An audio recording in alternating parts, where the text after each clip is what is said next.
to the Carlisle Board of Selectmen meeting of Tuesday, October 22nd, 2019. I'm going to read the agenda. At 7, we have community input. 7:10, resignation of the town clerk and appointing an acting town clerk.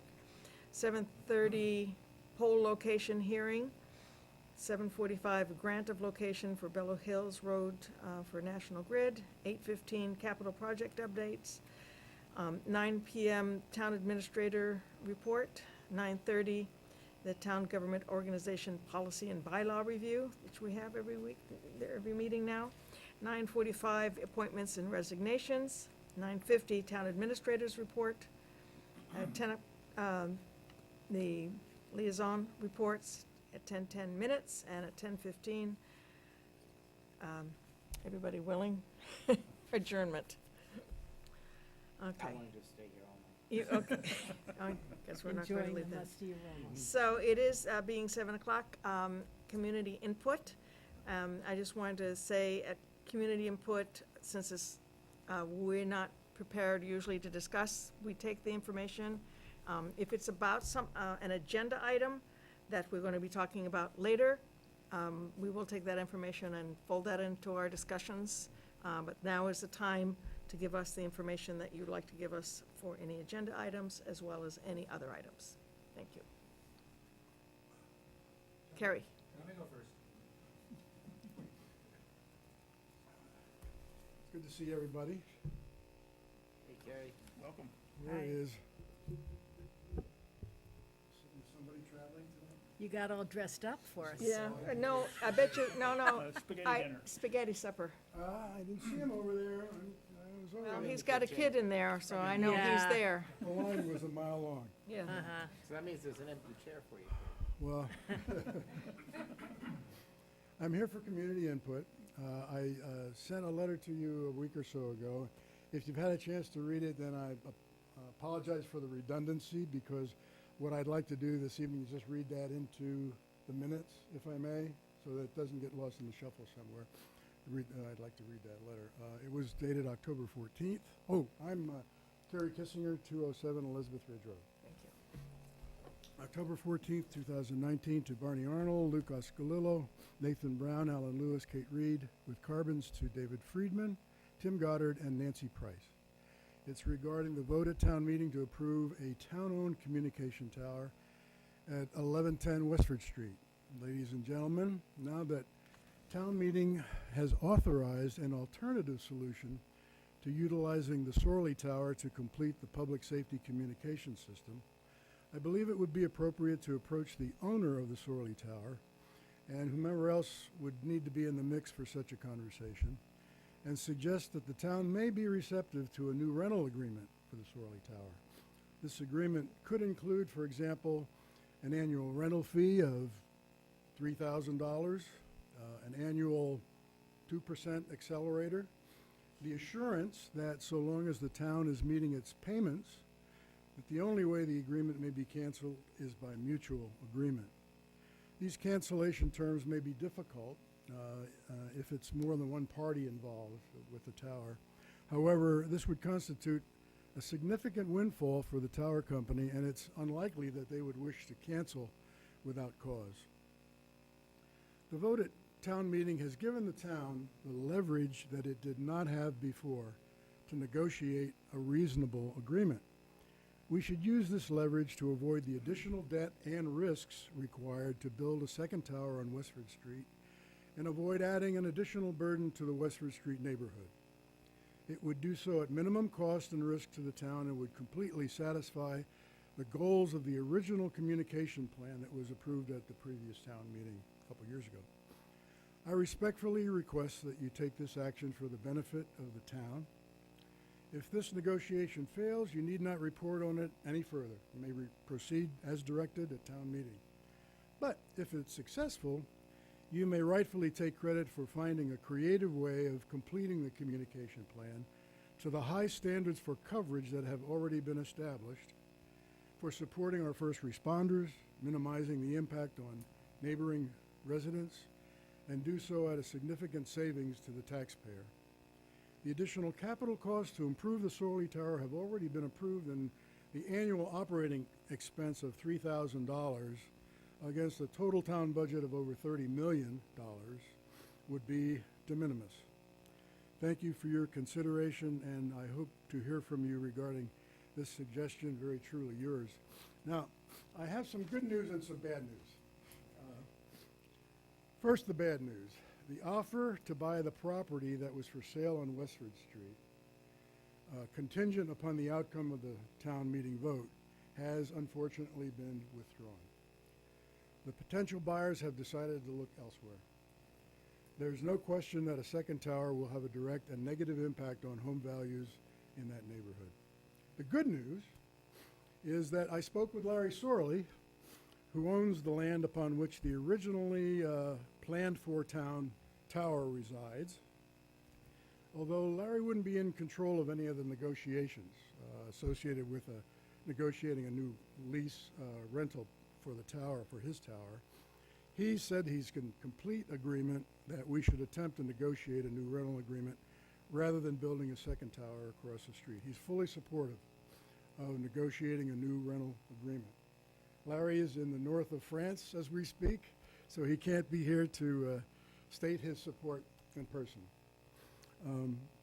I've written you because, one, I applaud the hard work that has gone into making this vitally needed communication system a reality over many, many months of effort.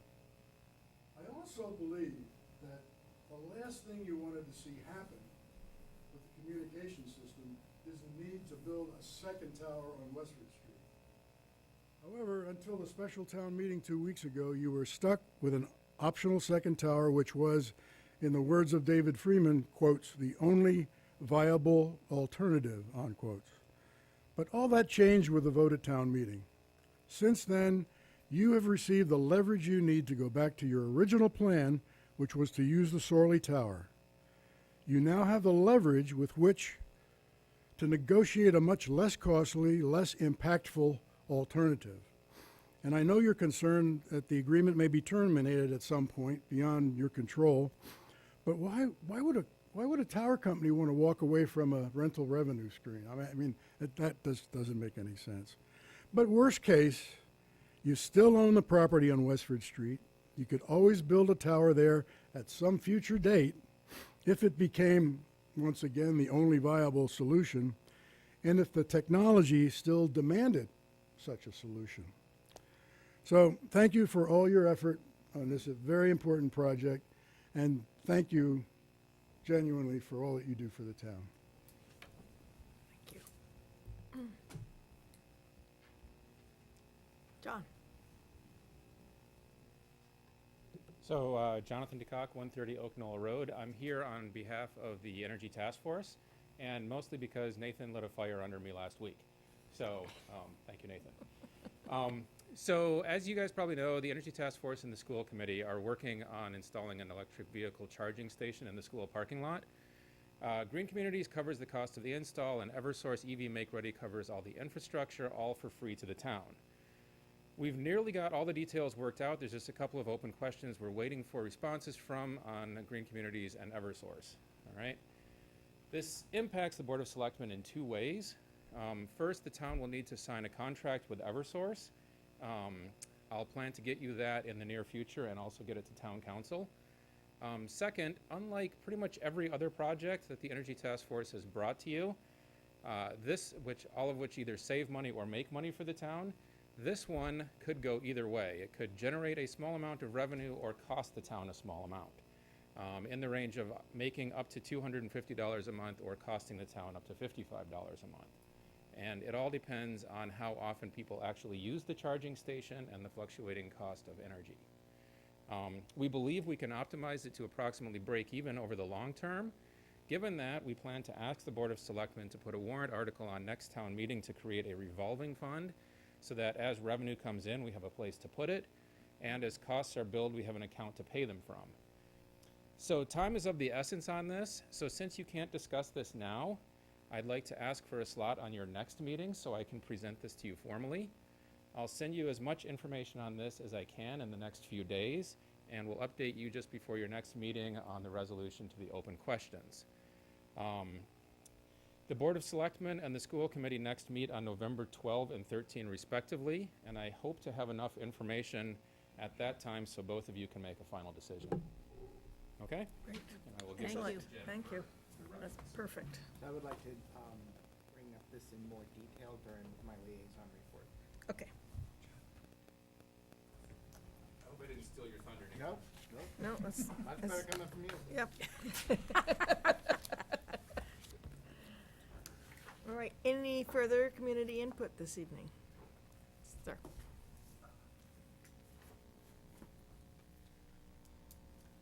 I'm Paul Gill from Judy Farm Road. And last week I sat next to Terry Kissinger at the COA luncheon, and he told me he was writing to you people and making the proposal that you just heard. And I said, that's a fabulous idea. All of it. Everything he said in that letter I agreed with.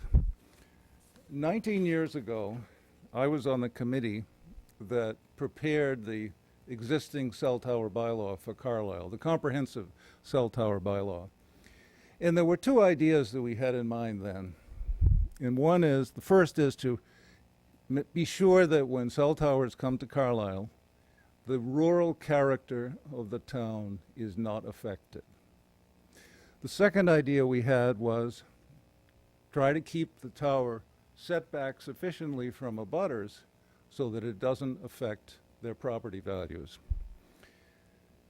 Now, it seems to me that the Sorley Tower, the Sorley Farm Tower that exists today, complies with that bylaw. But listening to town meeting the other night and hearing how the proposed new tower is going to be so big, so ugly, and so much into a neighborhood, I was very much upset. But I didn't say anything then because I knew that the abutters were going to cover their points of view on that pretty well. So I said to Carrie, I said, absolutely, I support you in this idea, and I think that all of the Sorley Farm stakeholders in that tower that exists should be gathered together and a new agreement hammered out. It won't take much in the way of technical modification to the existing tower to make sure that police and fire are adequately supported. Okay, that's all I had to say. Thank you for listening. Thank you.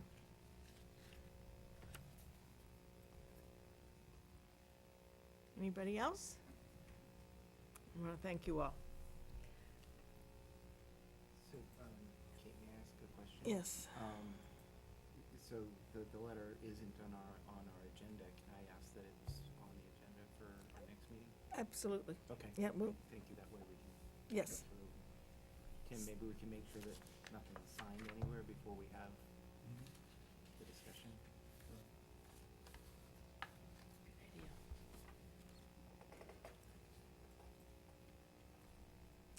Okay. We have the resignation of the town clerk and the appointment of the acting town clerk. So I just want to make sure that everybody knows that, there were two people that got up for public input and talked about the same thing. But because it's not on the agenda, the reason why we have public input is so that people can say things, but we actually can't respond because it's not on the agenda, and somebody else may have wanted to be here. So we just talked about making sure that it is on the agenda for the next meeting. So we have a letter of resignation from Mary Dealdred. And it is with extreme sadness and, Can we just not accept it? yeah, well, I really. considered that, but I'm afraid she's already gone, so. She had Uh, her goodbye party. So, I think it's fait accompli, as they say in French. I move that the Board of Selectmen with tears vote to accept the letter of resignation as submitted by Mary Dealdred effective Friday, October 18th, 2019. Second. Any further discussion? All those Just in add favor? that we really Oh, appreciate her her service s- to the town, yeah, her her brief- extraordinary, although brief brief, but tenure. yes, yes. All those in favor? Aye. Opposed? I don't think, okay. And then we need to appoint an acting town clerk. And Peggy Wang has been serving as the assistant town clerk. And I think it would be very appropriate to appoint her as our temporary acting Is she willing to be? town clerk, if she's willing. Yes. Yes. Excellent. You're not no dragging and kicking. Yeah, okay. All right, I guess we have to call it temporary until the next election. until the next Right. election. Okay, and so just to be clear, that if we take this action, how many hours would you be able to work?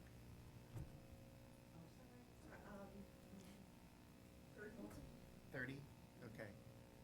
And you'd be able to hire somebody else to help out, or? Yeah, is that what would Yeah. happen? Well, by appointing an acting clerk, that individual would get the clerk's salary, it would be a salary from assistant clerk. Okay, yeah. Okay. So I just Yes. wanted, because it does, Could be Right. brought on to Yeah. help. appointing her isn't solving the staffing problem. Right, No, The no, workload, Yeah. yeah. Right. right, And so that would be the plan, to hire somebody, also Yeah. short-term? yeah. Okay, Or in some way augmenting. yeah, Right. Volunteers or Yeah. whatever you could do to hire somebody. Yeah. okay. And it would be until the next election, and at that point, anyone could run for the remaining 1 year of Mary's 3-year term, Including Peggy, whom including Peg, yes. I understand exactly, ran but for it would town be- clerk at another period, what, 17 years ago? 15, was it 15 years? Okay, We have a busy time coming up, right? Well, Yeah. Yeah. election next Yeah. year. yes. Yeah. Do you need a motion then? I think we do, yes. Yeah.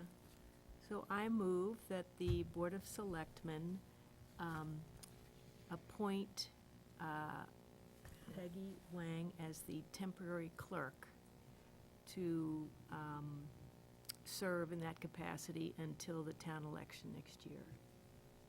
Second. Oh, I beat you right out. So, yeah, Any further discussion? it wouldn't, it's unlikely that there'd be an election before then, but it's really until the next election, right? Next- The next town election. Right. All those in favor? I think there was already Oh, second, okay. moved and seconded. And then another thing that we'll talk about, which I wanted to talk about for our last town meeting, was whether we change that position to an appointed one in general, but we need to talk about that too before, it would be nice to talk about it before the next election if possible. All right, all those in favor? Aye. Thank you, and welcome, Peggy. Thanks so much And for with the- being willing to step Yeah. into that role. You say thank you now, wait a minute. Presidential primary, yes, Okay. That's right. All right. I'd like to open a public hearing for the joint petition for poll location on Curve Street. I will read the legal notice. Town of Carlisle Board of Selectmen have scheduled a hearing on Tuesday, October 22nd at 7:30, and it's not quite 7:30 yet, so I can't do it. Never mind. All right, well, let's go back to the agenda then, and skip ahead to, do you want to do the, no, that's not enough Can I do- time. can I do my Whatever, liaison? Oh, what about Appointments some and liaison? resignations. Oh, Or okay. can I do my liaison reports and then John can leave it? oh, okay, why don't you do that? Go ahead. So- Pick a Okay. topic, any topic. Yeah. All right, so, had a meeting-filled week, but I'll just focus first on the Energy Task Force. Met with the Energy Task Force on the 17th, which was one of the days that were in last week. And it was great. I mean, thank you so much for taking all the time to update me on everything that was going on, and you know, the projects and funding. It was a really great meeting, and I really appreciate it.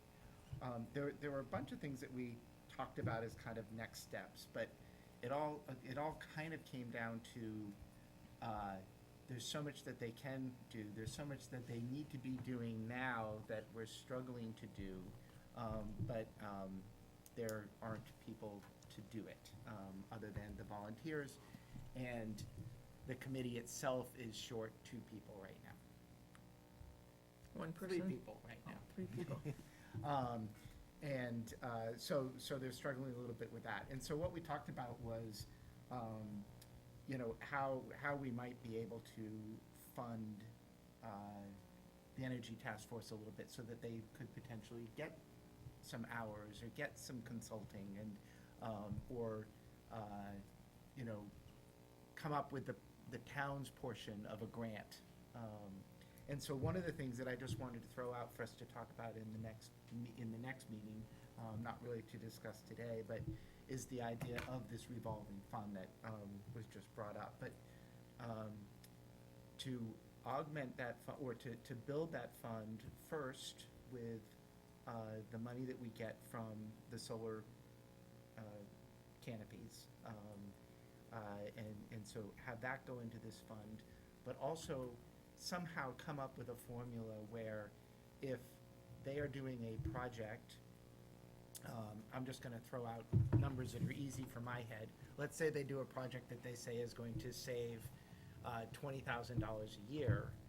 Maybe we do something like, okay, that $20,000 a year, we're not saving it unless the budget comes down, right? So we take $20,000 out of whatever that department's budget is, because we're going to be saving, obviously, in the next year, not in the first year. We take that money out and we cut our budget by, I'm just throwing out numbers just for us to think about. We cut our budget by half of that amount, and we take the other amount and we put in this revolving fund for, say, 2 or 3 years. And then after that time, that money is now no longer going into the fund because they're doing other things to save money. If we take half of it out and it's always going to that revolving fund, then we're just, we're not really saving the money the same way. But just some way, number one, it gives a really great incentive to go and find the savings. And number two, it allows us to look for more savings without actually costing the town additional money. Obviously, we're still spending the money, right? Yeah. But we're not, we're not spending all the savings. Now, in order for this to work, and, we'll go into it in more detail when it's an agenda item, but in order for it to work, I think if we're telling a department, okay, we're taking $20,000 out because of the savings, if we're wrong, we're gonna have to make up for it, right, at the end of the year. We can't hold a department accountable for, just a miscalculation, right? So I think, that's the one thing is, if you think about it, departments might get nervous about it, but not if we promise there won't be any problem if we're wrong in the calculation, so. Hold harmless. Or you postpone it to the following year. Yeah. Yeah, well, I would be in that next year that it would be doing it. So like, there might be a half year, that, but it would be the first full year that we would be doing this. That would be my proposal on how we might deal with that. So something to think about, maybe we can put it on the agenda for, Yeah, I For think next that's an time. excellent agenda item. Yeah, and again, happy to work with anybody on this as well, but we saw like a 5-year projection of how that might work, so we can look and see what the ramifications are. Yeah, that would Yeah. be good. Yeah. I think the other thing that was brought up, and it's kind of just a timing thing, I'm not sure this spring is the right time because the solar panel is going on, and I think we agreed to that, is, just to encourage more solar, we might want to take another look, not this spring, but in the following year, maybe revising the solar bylaw a little bit more, just to try to see if there's a way we can encourage it more without impacting the nature of Carlisle with solar panels everywhere. And that seemed reasonable to me as well. Right. Did I capture everything? Yeah, the only other thing that I guess I would add to that is, the volunteers currently are doing a fair amount of paperwork on green communities. And if we had some town support, somehow, that would be good. I mean, I personally did not volunteer to, be on the energy task force to fill out paperwork. So, but somebody has to do it or we lose our green community status. Yeah, so I think we should talk to Tim about whether or not there's somebody else who might be able to help out, until maybe we can get this type of thing. Yeah, no, I think we can definitely find a way. I know that John Mativier is always, Yeah. he's been willing to help out with some of the administration portion, and we are as well, if there's something we can do. Okay. Between Jim and myself. So maybe if you could just swing by and talk to Tim Yeah, about the actually, details of send it? Bob in, he's the chair. Okay. All right. He can do the dirty work. Yeah. And do a couple memos in duplicate. Right. Yeah. All right. Is there any other liaison reports anybody wants to make? I Well, I can keep could- going. Yeah, might as well, we I still have could 5 too. more minutes. I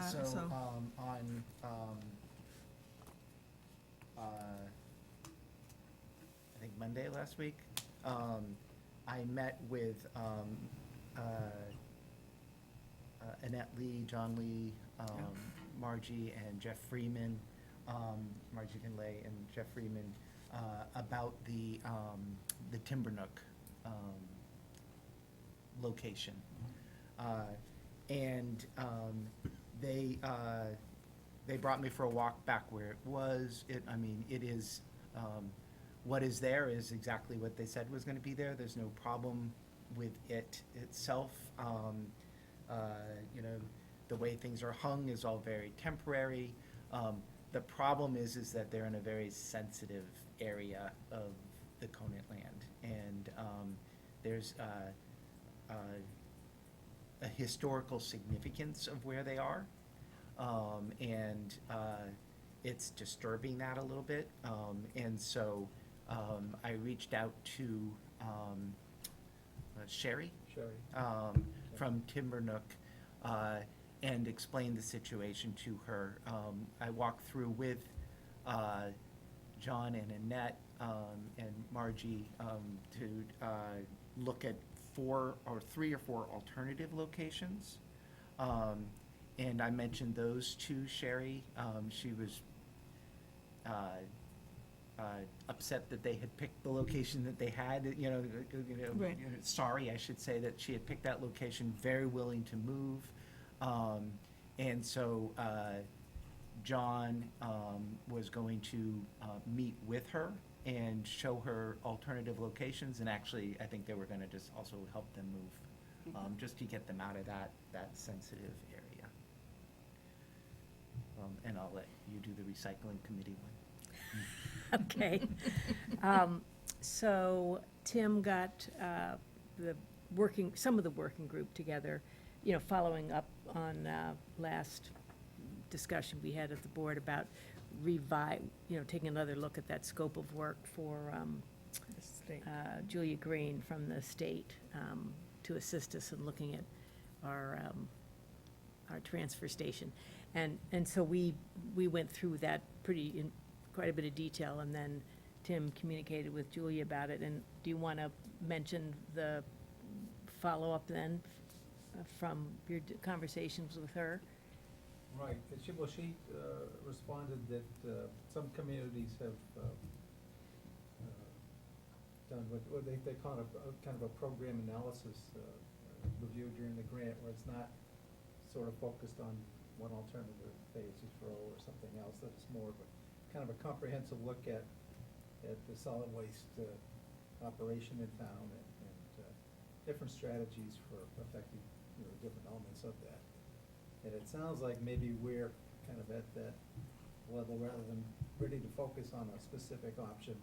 We have some low-hanging fruit, as they say, that we want to get to, and like the construction debris in the swap shop. And we have some other kind of moving parts that we want to get our arms around as well. So she's willing to revise the scope if we're willing to, or we wanted the study to go in that direction rather than, because the program is definitely set up to study Paisys Row and what a smart program and to implement a program if that's what a community wants to do. And I guess we're just not sure if we're there yet. And there may be some other work that we want to do at the transfer station.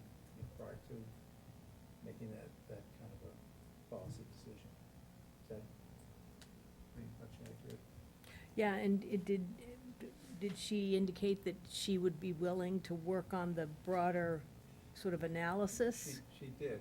Okay. And, did you get copies of studies that Yes, we'd asked? Yeah. What these studies look which like is, yeah, in other communities that have Yeah. done it? We got some examples of, yeah, but they're very, community specific, they're not all yeah, which, exactly the same. which is good. That's what Yeah, you want, yeah, that's what okay, you'd expect. great. Yeah.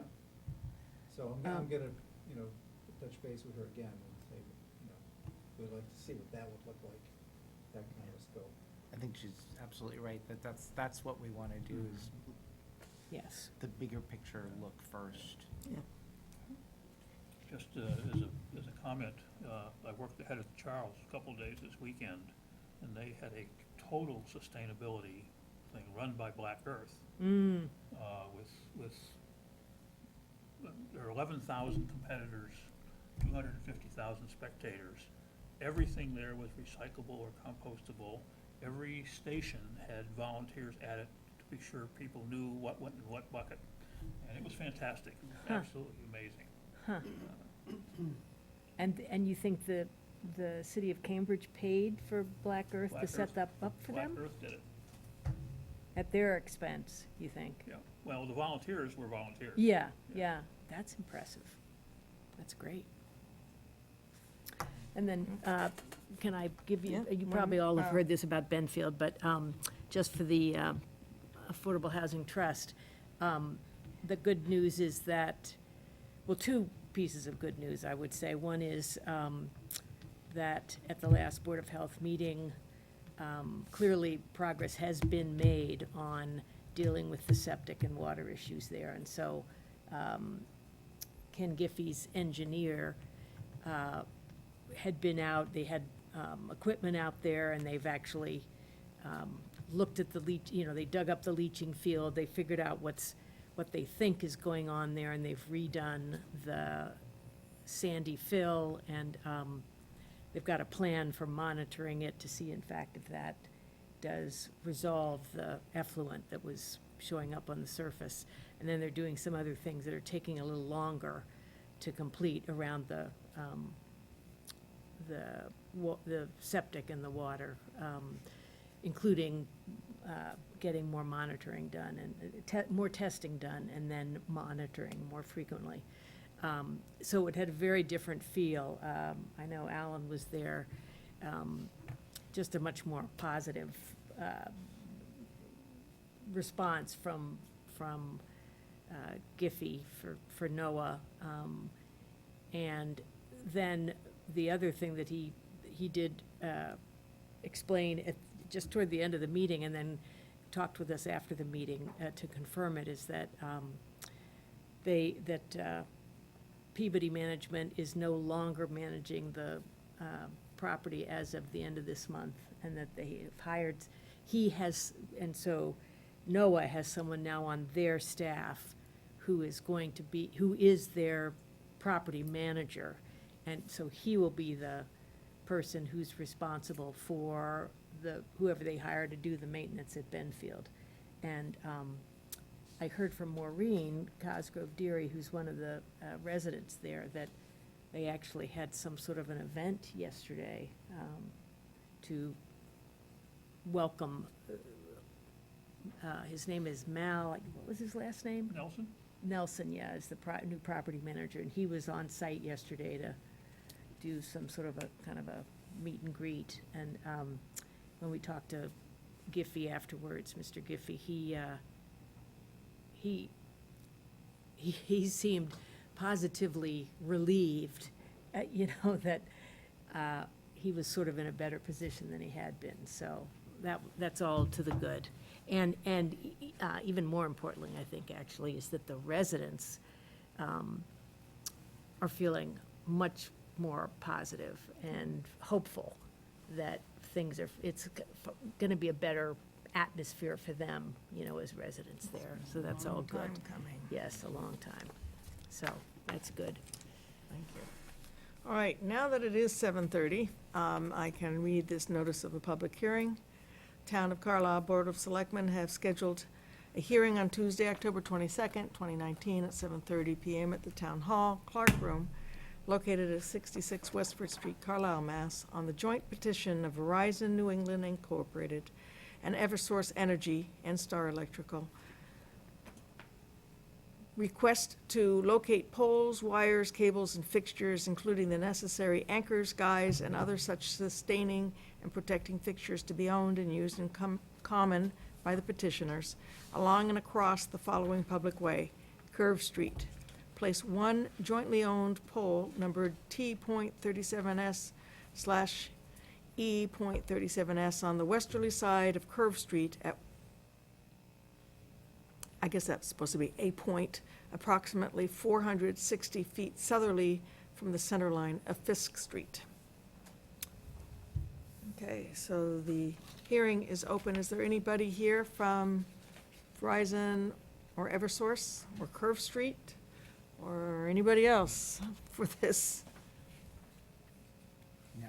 All right, so Do we we- will continue this public hearing until, sorry? I did speak with them, so they were notified I confirmed. We'll continue this hearing until they arrive, or until, if they don't arrive before the end of tonight's meeting, we will schedule a time for them to arrive for the next meeting. So for this meeting, you're just leaving it open? I'm just leaving it open for this meeting until, To see if somebody shows up. yes, and we'll continue it later, if we have to. Hopefully, we won't have to. Okay, so we have to wait until, so how about the town administrator's report? Sure, okay. First item in my report, with respect to the appointment of the finance director. You recall at our last meeting, before we go to the motion, we had a number of contingencies, and we didn't address the salary in that motion, so I have a revised motion for you this evening that removes the contingencies and specifies the annual salary for Ms. Kane, who would be starting on Monday, November 4th. Okay. Do we have a motion? I move that the Board of Selectmen vote to appoint Kimberly Kane of Edgartown, Massachusetts as Finance Director/Treasurer-Collector for the town of Carlisle at an annual salary of $132,000, and to authorize the chair to sign a payroll authorization in that amount. Second? Is there any discussion? All those in favor? Aye. I guess I will just say that it's going to be more and more difficult for us to find qualified people to fill our positions at the salaries that we are offering with the benefits, the benefit package. And so I'm really glad that we do have our benefits committee starting up, because I think it's going to start really affecting us. Which will be chaired by the Going- Finance Director. That's right. Yes. Yes. Welcome, Carlisle. But, I mean, that almost, that could have tripped us. Almost got to the It deal. could have tripped us up. So, All right. Moving on, with respect to a Veteran Service District, you'll recall that our Veterans Agent Ken Buffum passed away this summer. He was the Billerica Veterans Agent, but he also serviced Carlisle for many years. And since then, we've been kind of shopping around for a home for our veteran services. We certainly could hire an employee of our own, but that would, I think, is the more expensive alternative. I've investigated joining with some of the, or a veteran service district within the region. And I've met with town managers in Bedford and Lexington who are in the district. Also Acton and Boxborough are part of the district. The most reasonable budget alternative would be joining with Bedford and Lexington. It will be a cost of about $9,000 to the community to be part of that district and to have, you know, our share of the services of a full-time veterans agent and part-time veterans service officer as well. And this employee would be located at Bedford Town Hall, so it wouldn't be too difficult for people to get there to meet with the veterans agent, but the Acton Foxborough district is a very similar operation. It would be about $15,000 or $16,000 a year just to be part of the district. And this is really just to be part of the district. We have to pay separately for whatever benefits veterans are eligible for. Right. We have a couple of cases that are ongoing now. I just signed We the have to warrant for a budget couple of them, that, yeah. but- It was about 7,500 for one, and I don't remember what Right. exactly, but I mean, Or any it's- veteran yeah. that comes along that, wants to know what they might Right. qualify for, and, there's no one here that, has that kind of information, so it's, I think it's, we were paying Ken about, I think a stipend of $1,500 for many years, and, that was, Another thing that's changing with the times, So this is net new, about $7,500 a year? yeah. correct. Which is still way better than the Acton Boxborough one, For next year, but I think we get a more robust kind of a service, I think. as well. So I intend to let the finance committee know about this next week at their preliminary budget meetings, but I wanted you to know that, I think this is the way that we would want to go, rather than, bring our own employee on and, deal with that. I think to share an employee with two other communities, I think makes the most sense. Is there a time contract in terms of, is it a yearly renewal? It will be year to year, right, unless we wanted a more formal agreement, but, both Bedford and Lexington are willing to. Do they have a contract thing, or, what's the process of joining it? We'd need to draw up a memorandum of agreement between the three communities, and all three boards of selectmen would have to vote affirmatively to. And do they already have one Policy and between the just- two of them? Yeah, they have an agreement between Bedford So and we'd have to Lexington. we'd have to redo it and just add us? Right. So They, could we they get, al- they also have to vote to let us in. but Right. They've indicated that's not a problem. so maybe we could just at least just start with a draft of Sure. I can present what that. they have now? Yeah.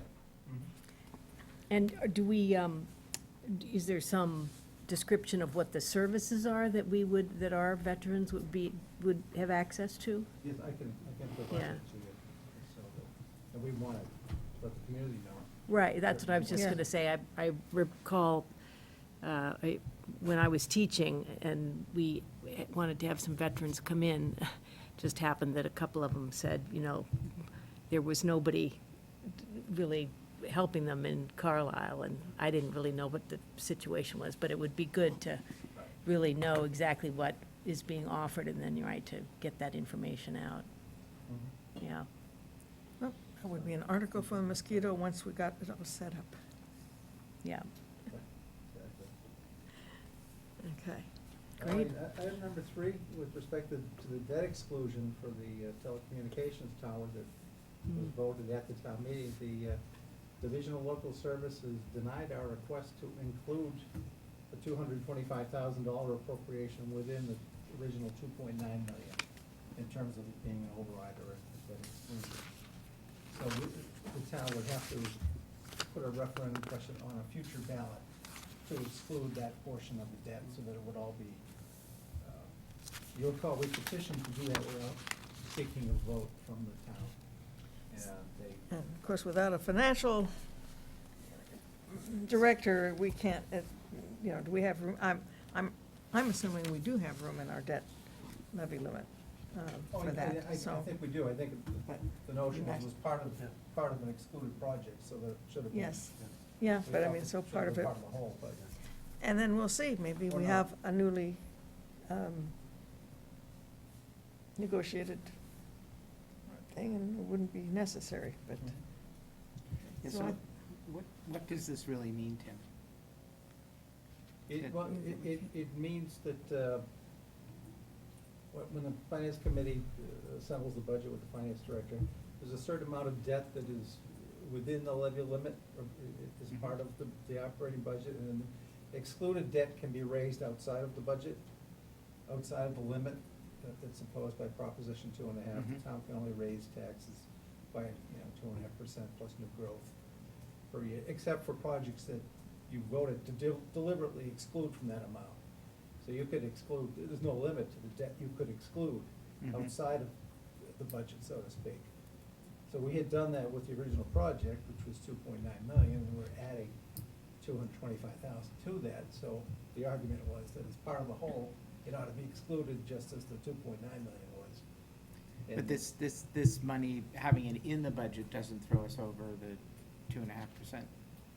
No, no. Okay. Actually, Right. Does it impact us in the future as far as? In future years it would. Future. There's no budget impact this year, because we wouldn't actually have to make a payment on this debt until fiscal '21. Uh-huh. So then it would have to be provided for in the debt service budget within the operating budget, and it couldn't just be raised outside. So it's Unless the town voted in May, if that was a question on the ballot, you want to exclude the total cost of the communications project, then, you know, it's And so, kind of just, inside do you know, baseball, like, but- just roughly, like, if we don't do it, like, what is the impact on the budget? Like, how much per year would that be that we would already be factoring in? I could find that out. It's typically very little for the first few years, because you're doing a temporary short-term borrow, Uh-huh. and you're only paying interest back. But at some point, At it's some gonna be. point, yeah. But we at can the find same out what time, the you impact have is. other debts, things that are going down. So for instance, the school debt, every But that year was outside the levy limit, right? was, Yeah, okay, that well, Yeah. or, Yeah. okay, so that's a wrong This example, impacts but we our have ability to other, do we have, operating money. we have Yeah. other debts, though, that were not outside, that are going down, and I don't remember which ones they are, but if they, you know, and so then this, Project for the new fund this year. Exactly. Yeah. But if we're, That's the analysis of that. yeah, if we're that's- not gonna have to make any payments on this until. Not this year. Right. Right. Why, is there an argument for not bringing it to town meeting then, to get it excluded? Yeah, I suppose if we didn't want to go to the bother, it's not going to affect the debt service budget tremendously, because, you know, 225,000. Right. it's not like it's Right. the whole 2 million or anything. yeah. Right. So maybe the question is what the FinCom thinks. Yeah. Yeah, once- once about we see what this. the debt schedule is Yeah. in future years, Yeah. whether So it for makes instance, sense I to- think, for instance, the cherry picker and stuff, some of the equipment we bought this year was not outside of the levy limit, it's inside the, and so there's certain things like that that we buy. We do borrow the money for it because it's big, it might be the fire engine, it might be the car, you know, police cars or whatever. And so as those get paid down, there's excess room in there in our debt capacity, and this might fit very well in there, but without the financial Yeah. director, we Yeah. don't have the information for all that. Yeah. My gut just says, let's try to keep it all together Yeah, I think. and, Right. and go ahead and vote it Yeah. at So the then next town There's meeting, time to next- do so that that. the whole project's excluded. It's not a town meeting that it would be voted, it sounds like a ballot. It'll be a ballot question. A ballot question. Mhm. We've already voted it at town meeting, then it would Right. have to be Mhm. ratified at the ballot. Right, Just, so we don't have to vote on it to town meeting to put it on the ballot? I mean, basically, we The board- did. The board has to vote. Any ballot question has to be voted by the board of but Selectmen. not, But not by okay, town. but we don't have to ask town Not- again, No. okay. Right. Well, we are asking the town again by It's- putting it on the Right. ballot, but we don't have to ask town meeting Says the- again, because yeah. town meeting has already decided it wanted to spend that money, we just have to go through some technical things to get it. So it's a little past 7:45. So I'm going to interrupt you to open up our other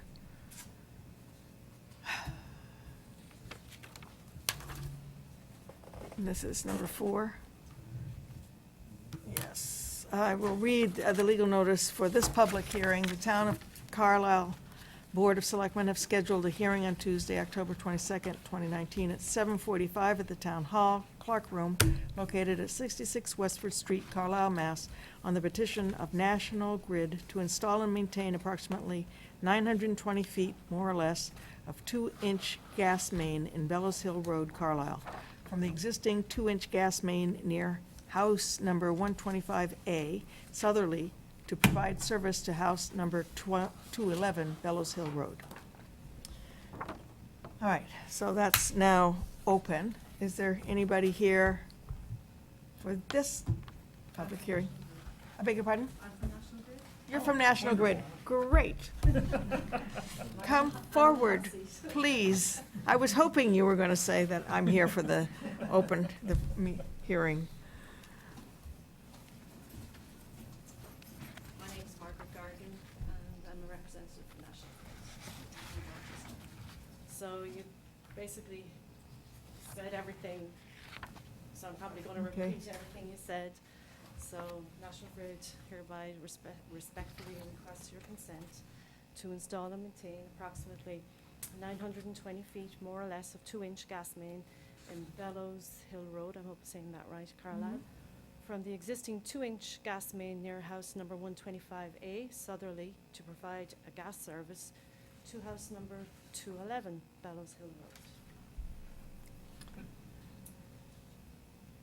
That's Okay. Bartlett Farm, is that right? That's which? Is that called Bartlett Farm? Is that the one right there on the corner? Bartlett Farm, I don't know. Now, in a case like this, is there any, Yeah. There's no map, so. there's no map for this? Well, There's a map. yeah. Oh, I see. A Yes. little- Okay. And so is the gas line running down the street to the Yes. house and then Yes. down the driveway or something, or? Okay. Yes, it will be going into the house that's requesting the new gas main. Uh-huh. And the gas main is already down at 125A, so they're just extending the pipe down Mm-hmm. to install the new service. Okay. And so you dig a trench along the side of the road and lay the pipe down and? Yeah. I think And they're you- going right down the center of the road. Oh, you go down No, the center? It looks like it's on the side. Here's the road, here's the trench. Uh-huh, Yeah, Um, it's in the road, but it's on the side. yeah. Yeah. Now, is this something that will affect any of the other homeowners on the road? Are there any homes between? Yeah, well, if there are any other homes, they'll be able then, in the future, If to they tie wanted into a gas. gas if they Yeah. wanted to. There Yeah. aren't many. There are not a lot of houses on There that. aren't many. Yeah. Yeah. You are aware that Town of Carlisle requires a bond when you do work in the road, and so that whatever permissions that we were to give you tonight would be contingent on your getting in touch with DPW and the police about, what traffic details and posting the bond. And we have not, in the past, sometimes posted a bond, but this time I will not sign this unless and until the bond is posted. Just saying. Right. Gary Davis is on vacation, he did review the plan, and his concern was that if people were paved, that there might be some settling over the winter, and so he'd want an opportunity to approve it again once it's gone through a winter, and if it's Right. settled, they'll come back and Right, that's because fix it. very often, actually, sometimes they From previous experience. they mow it this way because they know, they're expecting it to settle, and then it finally, but, But I'm sure we can work out yeah. sufficient language to cover the contingency. When would you start the project, assuming you get everything in order? I don't have an answer for that for you. I can get an answer and get back to you. No, I was just thinking about working things out with the DPW and, Yeah, if there was gonna be paid, then, Yeah.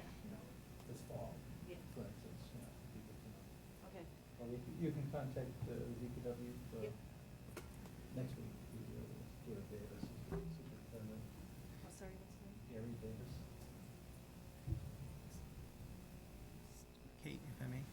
Yes. So I just have a couple things. First, not related to this, or actually maybe first related to this. I think we had this public hearing earlier and nobody arrived, but at that point, Sylvia had gotten up and spoken, and if I'm remembering correctly, there's something about the culvert that you're gonna have to go over that that we want you to make sure that you are working with our Conservation Commission to ensure that, is this right? We just want to make sure that we're not going to be damaging anything. Do you want to? Yes. They did get an order of conditions for this project from the Okay. Conservation Commission. It was the proposal was to do some directional drilling, put the line underneath, sure there's even a culvert at the low point, there was an intermittent stream coming up and under the road and continues on.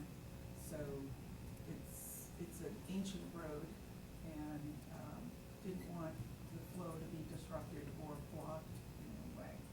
I've got two hats on, I live on Bellas Hill Road as well.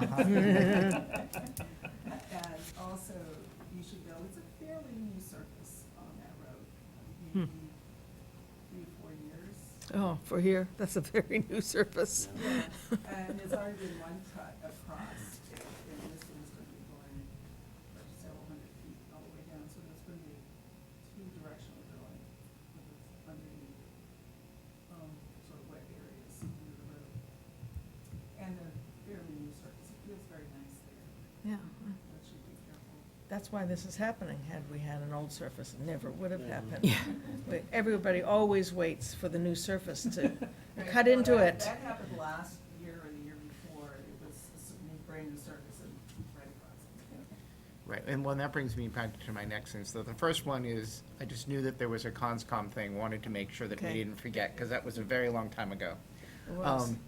And the second thing is we're, or at least I am a little bit upset about the last one that we did. Yeah, And- I apologize on behalf of that. Unfortunately, that happened during. No, I'm not- contingency, and I'm because not- no representative was able to come. That's fine, that's not what I was upset about No. at all.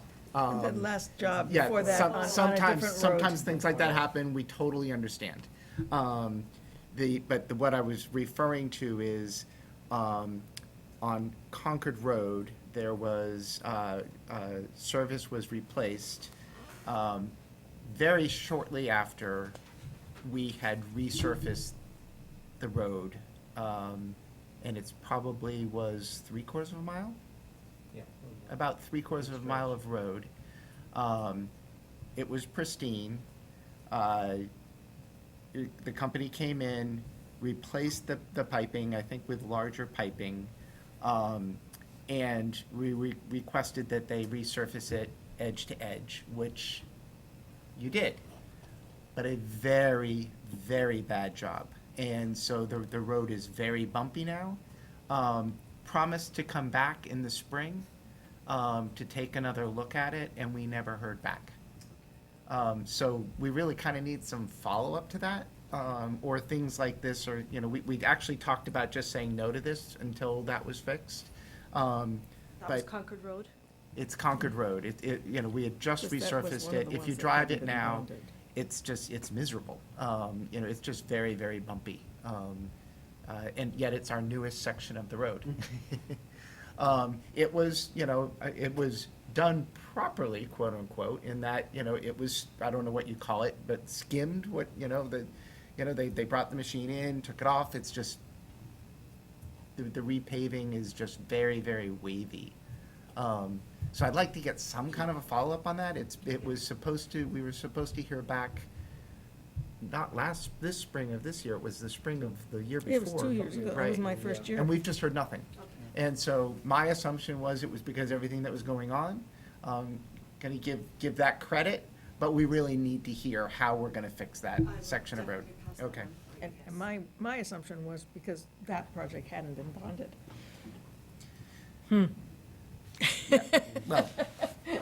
Well, that, Which that, is it my it is insist why that I'm insisting project on this one that being is making bonded. us, that made us decide to always get a bond. Yeah, absolutely. It's that problem that caused this Yeah. outcome. Because, you know, we were working in good faith, but we didn't get it back.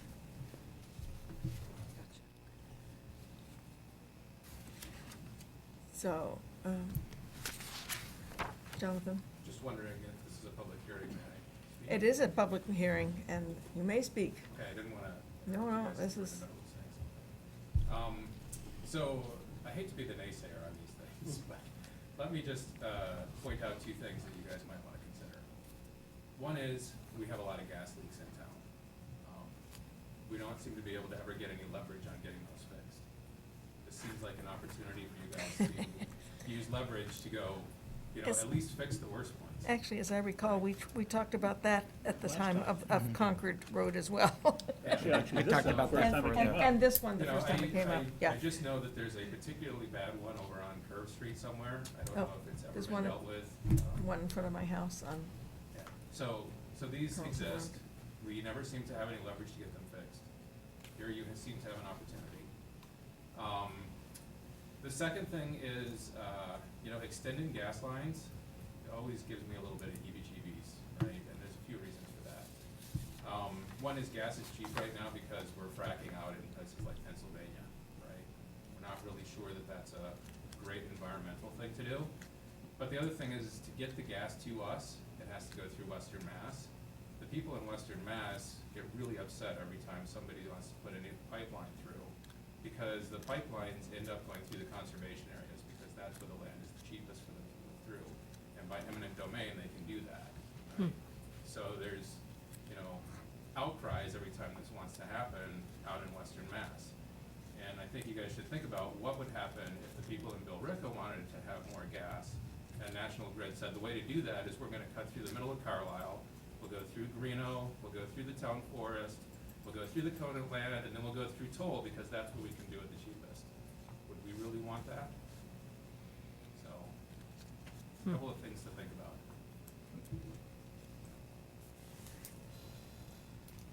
I think we've had them discuss the gas leaks before. Isn't there's a grading thing, I think, right? And that's always their excuse is that, oh, well, nothing's high enough to, and I'm not, but nothing's high enough to fix, right? There are higher priorities. So the guy actually said, call repeatedly, just keep calling, because essentially if somebody's coming out again and again, because they have to, you have to Right. come out when somebody calls. So that's really what because it was Debbie Bentley, right? That Yeah. Yeah. Because it was Heald And- Street. It was Heald. And the big issue. difficulty with it is for the town to make an official call, we need to send people out, like the fire department needs to go out and look at it, and that costs us money, and then we call them and they still don't do anything. Yeah, no, I mean, they weren't even saying the town should be doing the Yeah, calling. They no. were just Just saying, any- if just you a- have a gas, homeowner. if you have a Yeah, gas just link a in front of homeowner. your house, he said, pick up the phone and call us every single day, because every Yep. single day we're gonna have to go there, and it's gonna Right. end up being cheaper for us to fix it Yes. than to send somebody there every day, even though it's lower on the. Right. Maybe we can I- get some of these robocalls that call. Yeah, yeah. yeah. No, I have one in front of my house. Every neighbor that walks, and it's a loop, so a lot of people walk by it, they would come and knock on my door and say, "Do you know, we can smell gas in front of your house?" And I would say, "Yes, I do, and I have called, why don't you call?" And so everybody in my neighborhood has called, and they came 12, 15 times, and it's still there. It's still, they haven't fixed it. So having them come 12, 15 times, it would have to be even more Yeah. before they felt it was. Yeah, that's. the Worth thing, their I guess, while. is, right. But yeah, I mean, so we have tried to address that before. I Yeah. think really that's where we're gonna get. So Barbara, is this something that falls anywhere in your domain? Unfortunately not, but I'm actually Margaret Barbara. Oh, sorry, sorry. It's all right. Letters from I'll our. answer. Yeah. But I can definitely pass on your concerns. Yeah, well, and they'll, thank you. So I totally hear what you're saying, Jonathan. It just seems to me hard, connecting it to the leakage, I think I would absolutely be for that.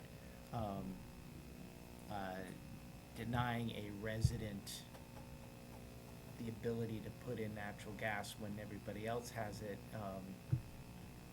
because we don't want something to happen in Western Mass seems a little bit harder for me. I totally get what you're saying, but we're saying, no, you, Mr. One Resident, can't have it because we want to make this statement. But I do totally get what you're saying. Well, what I think it would mean we'd have to consider is, as a town, saying we were not gonna have any more.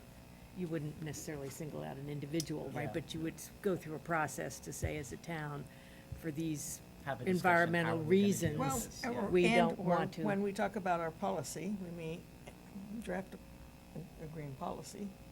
that would Right. Have something like that Right. in there. Or maybe it's something, that comes from the Energy Task Force as part of the recommendations for making us a more green community, right? Right, or into the master plan.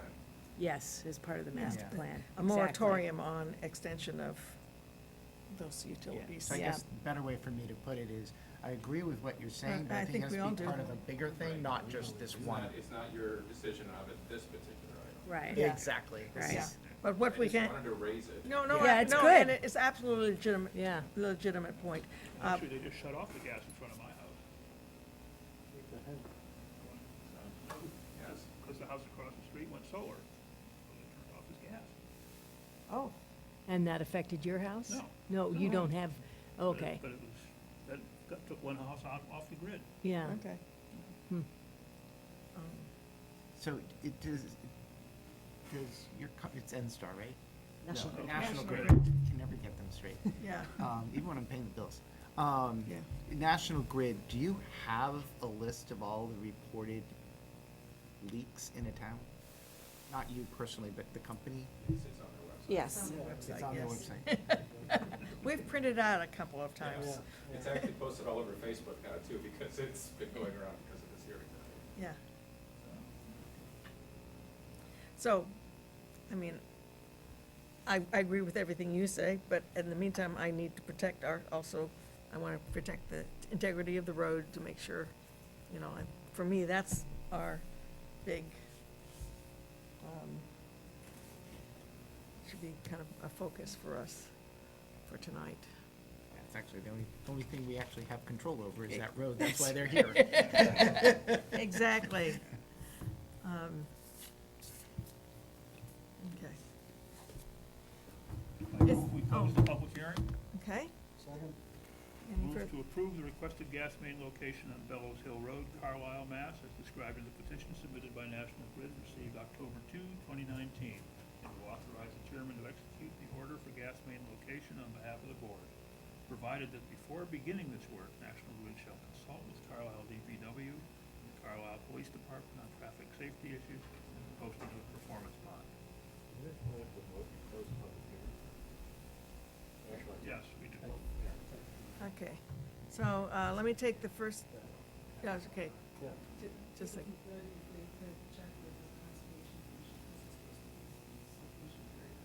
okay, so. So and add so that when to you- the when motion. we do that motion. So we have one motion to move, a motion to close the public hearing. Do I have a second? Second. Any further discussion on that? Okay, all those in favor of closing the hearing? Aye. Okay, now we need another motion, and if you wouldn't mind rereading it and adding the Conservation Commission in there? Move to approve the requested gas main location on Bellows Hill Road, Carlisle, Mass, described in the petition submitted by National Grid received on October 2, 2019, and to authorize the chairman to execute the order for gas main location on behalf of the board, provided that before beginning this work, National Grid shall consult with Carlisle DPW, the Conservation Commission, and the Carlisle Police Department on traffic safety issues and the posting of a performance bond. Do I have a second to that? Luke seconded that. Any further discussion? All those in favor? Aye. You do have an order of condition, though. Yes, but you went, She wants to Yeah. make sure it's, thank you very much. Thank you very much for your time. I appreciate it. You'll get back to us on Concord Road? I will definitely Okay, put a bug in someone's ear for you. all right, thank you. Thank you. good, thank you. So that was our 7:45, 8:15. I see Jerry's here, but Jerry, I'm going to wait to see if anybody else wants to join you. We've done, let's do our appointments and resignations. 'Cause that'll be fast, and it'll also, I think we're well past that, we could go ahead and close the poll too. beg your pardon? I Oh, think we're well past that. we could okay, go so ahead. let's, I'll have a motion, I'll entertain a motion to close, well, do we want to close it or continue it? We want to continue it to our next meeting at 7:30? What time was it tonight? 7:30. 7:30, same time. We had a hearing advertised at 7:30 on the 12th, so maybe 7:45. Okay, Okay. I think it's time. all right, 7:45. I- So, oh, no. All right, I move that we close the No, pub, we're continuing. oh, sorry. That's right. I move that we continue the public hearing on the joint petition for pole location Curve Street till November 12th, 2019 at 7:45 PM. Second. Any further discussion? All those in favor? Aye. Great, another thing done.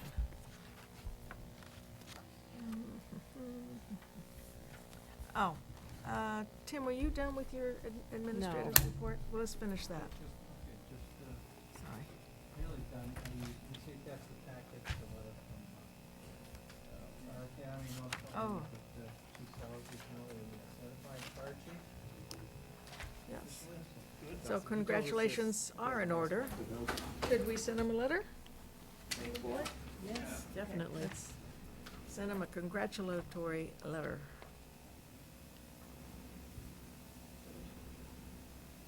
Okay, 12, And, yeah. the upcoming hearing schedule, we're gonna add, the Energy Task Force issue, is it the 12th? And the tower. And what? And the tower. Oh, yeah. And the tower, yes. Tower issue. So the tax classification hearing, that's the hearing that's scheduled for 7:30. More than likely, we'll be continuing that to the 26th. So that won't take more than a minute or so. To do that, I think we're planning on a complete streets Yeah. presentation. Yeah. Maybe Luke wants to amplify that one. But the engineers, I think, we're planning on asking them to come. Well, so we met briefly with the engineers today. Unfortunately, we didn't have a quorum, so we couldn't really Mm. Make any decide decisions? anything. Yeah, so we're gonna have a meeting on the 28th, 30th, next Wednesday. Yeah, so next Wednesday.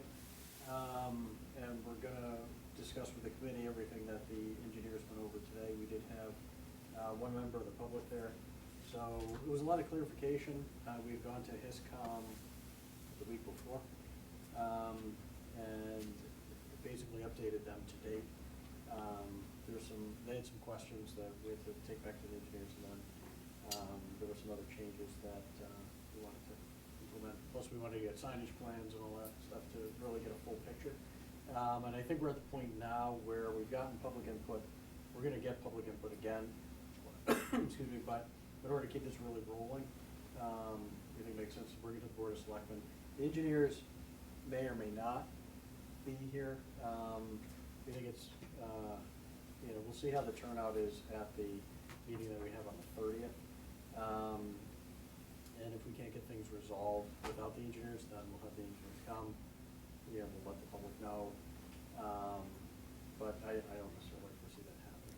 I think we're all in pretty good, we're in pretty good shape. So the idea would be not necessarily to get full sign off, but just a, yep, we think you guys are headed in the right direction. The other thing too, that we discussed today, and of course, didn't make a decision on, it'll have to go back to the committee, but just a heads up. So I had asked the engineers, gut feeling, do you think we've got enough money to actually do this? It's gonna be close, so until we can actually bid it, right, until we can actually bid it, we won't know, right? Yeah. So I think we'd like to put a placeholder on the warrant, just in case. No dollar amount at this point in time, but until we actually get the bids, we don't know. And then, we can always cut back a bit, but the goal would be to do the whole project and, as complete as possible. So it's just, we'd like to do the presentation to the Board of Selectmen, get buy-in, answer any questions.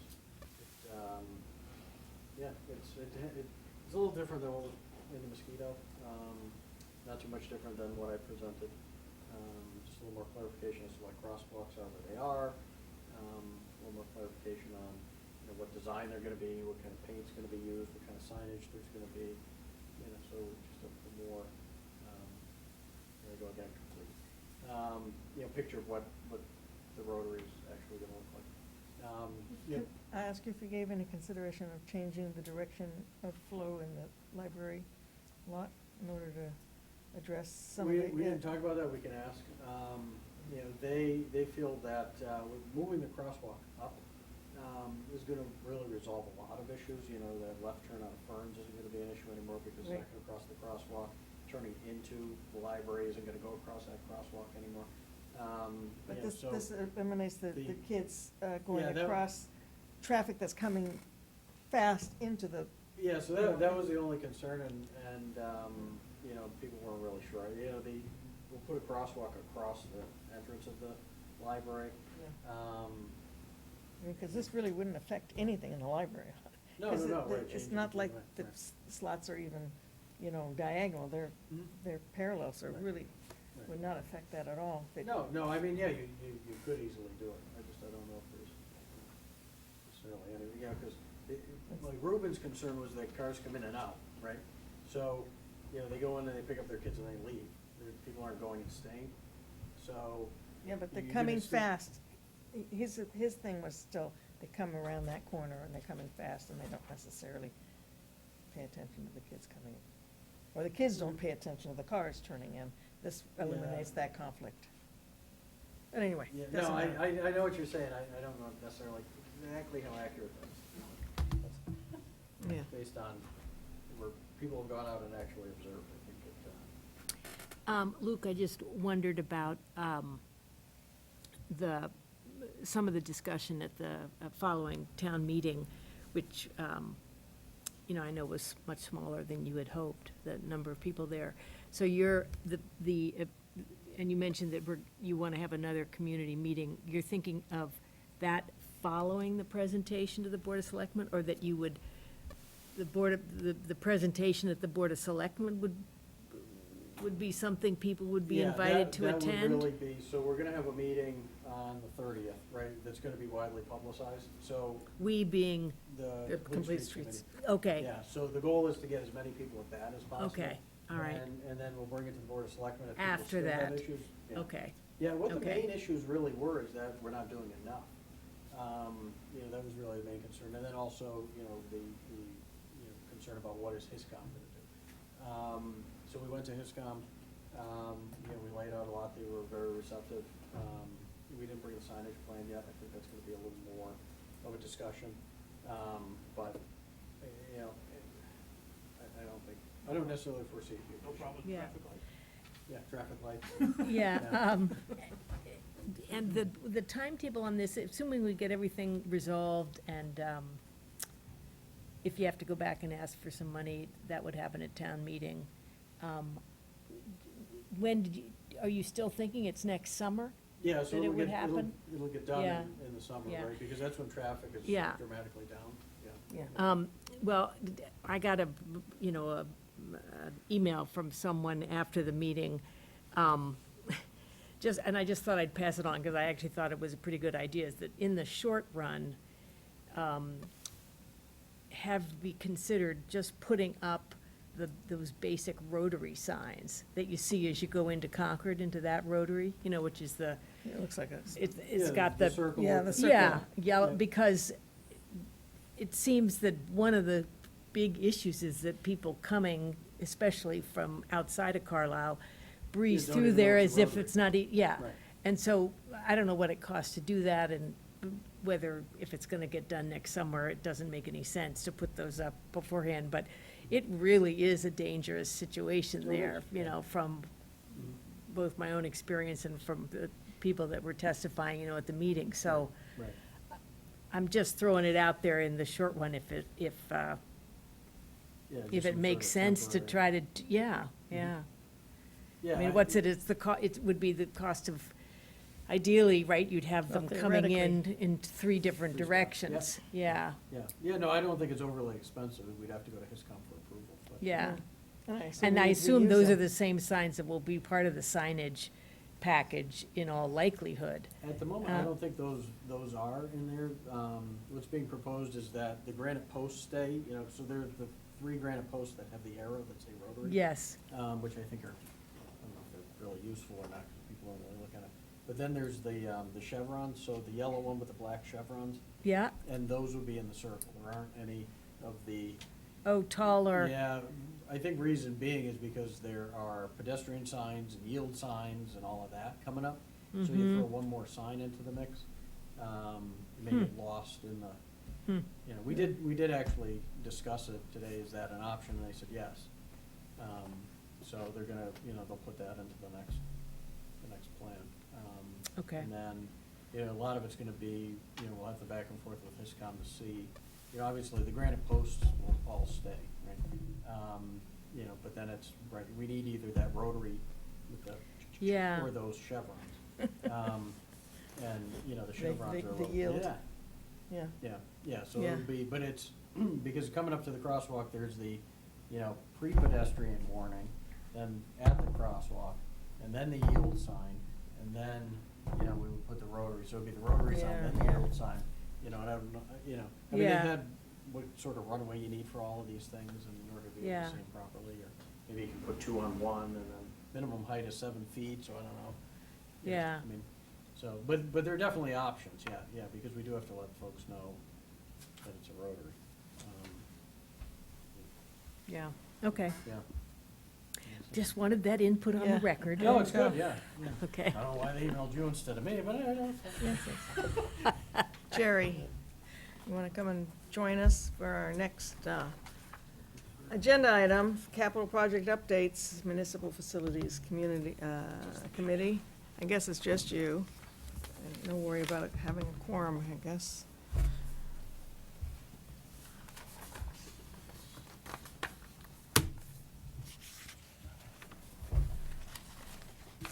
So the Municipal Facilities Committee has been busily working on putting together a list of projects that would be presented in the warrant article at this upcoming spring town meeting. The current total comes to $533,000.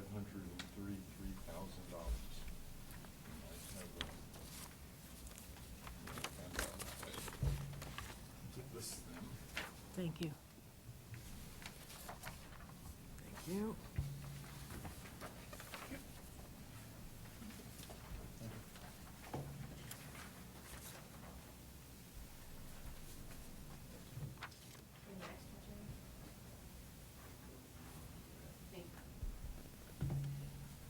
So, most of these items are things that have been pointed out in the various reports that were done by consultants looking at the buildings.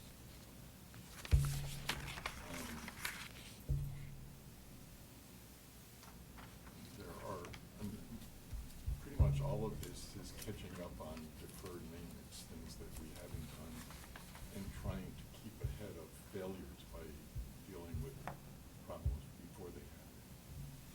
The one, probably most serious one, is the chiller library, which has been in the process of failing for quite a while, and whether it can be nursed through another cooling season is somewhat questionable. We nursed it this year intensively. It was in the ICU. So there are several, well, there's one item on here that we don't have a price for yet. The salt shed at the DPW is badly in need of repair. We didn't get money to replace it at previous town meetings. So rather than replace it, we'd like to repair it, and we're working with some people to get cost estimates on what that will involve.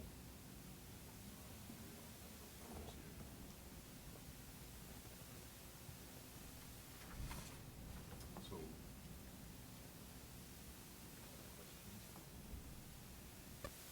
Actually, that's not related to the 21 projects.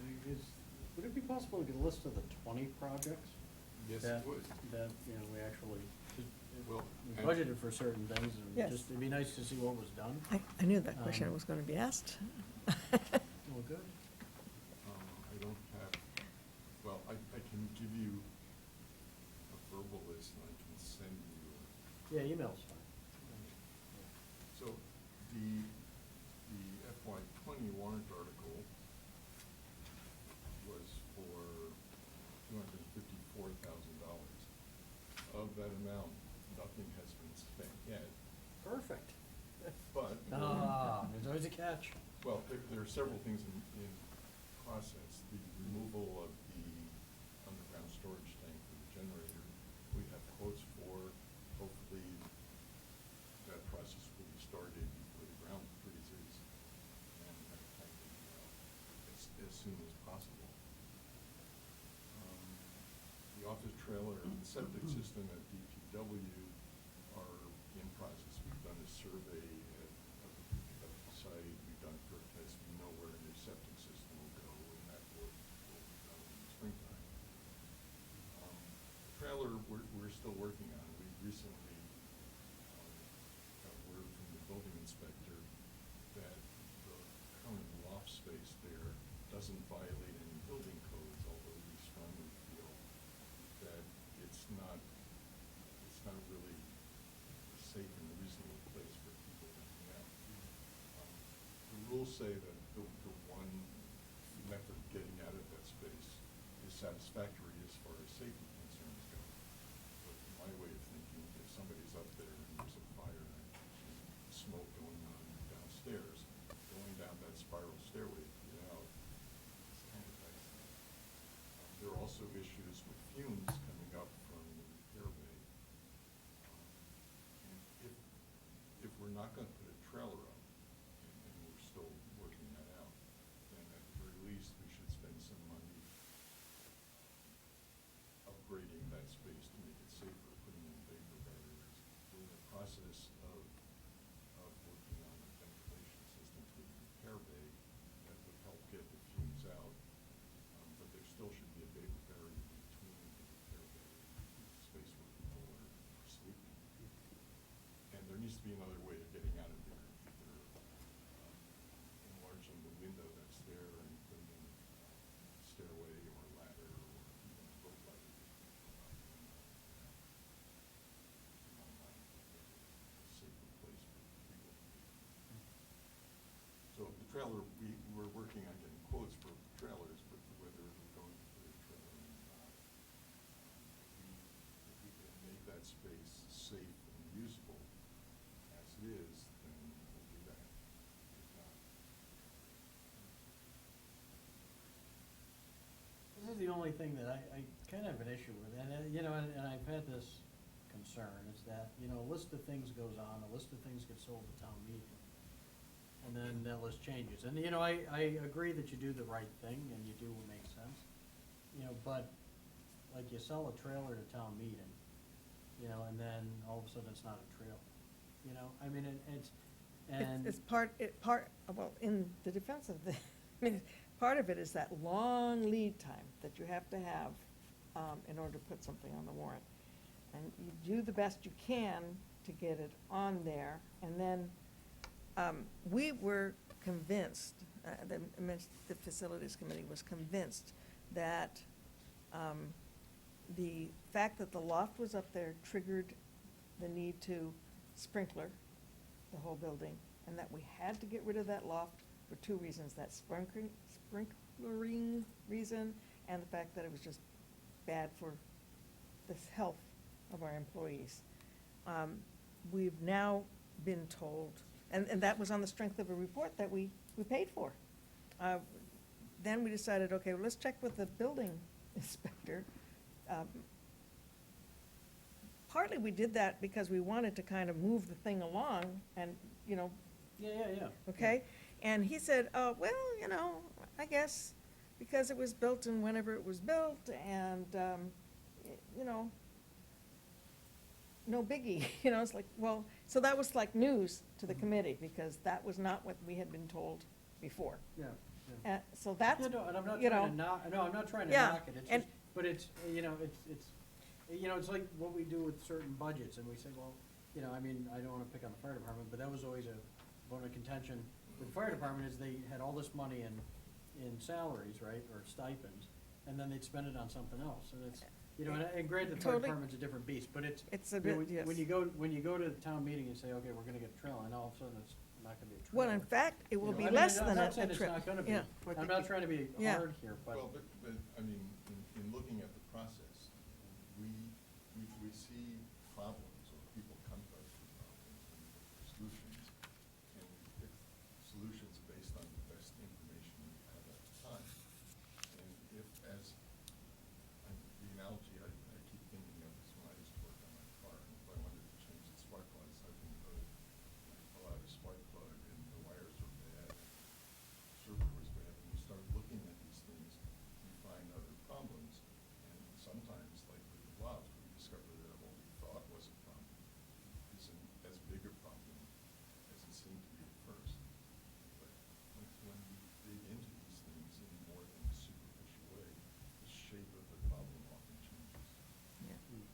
so I think, I mean, I share Luke's thought on this. I think, you know, and so I guess the way I feel is that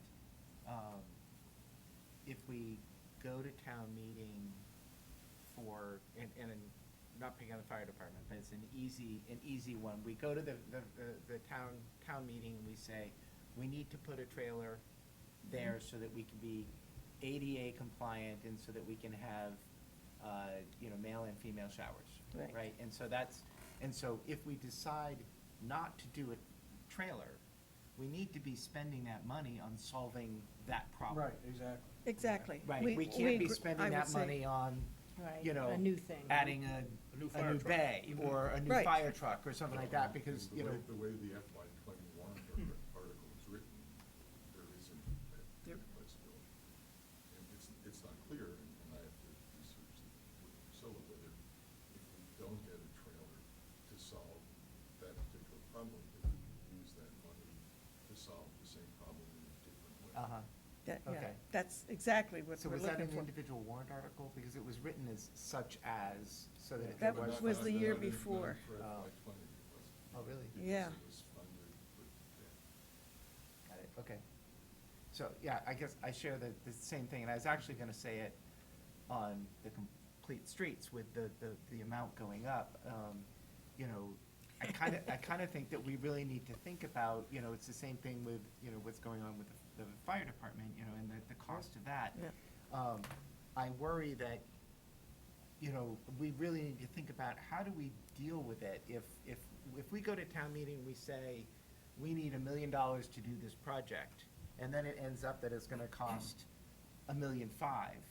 I think we shouldn't go forward with the million and then Right. say we're gonna go back for $500,000 Right. the next No, time. exactly. We should go back and say, we need the whole $1.5 million, because people, you know, people will probably say, okay to the $500,000, because we already sunk the $1 million. Yeah, But they well, might not say okay to the to full make- $1.5 right. million. So I think we Exactly, just need to be careful. In the But case I'd of. like to point out one important distinction with maintenance of existing buildings.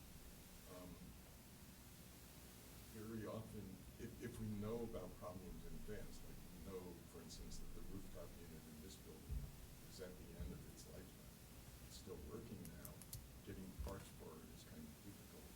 And at some point, something might happen and we can't get a part to fix it, Mhm. and then we're in trouble.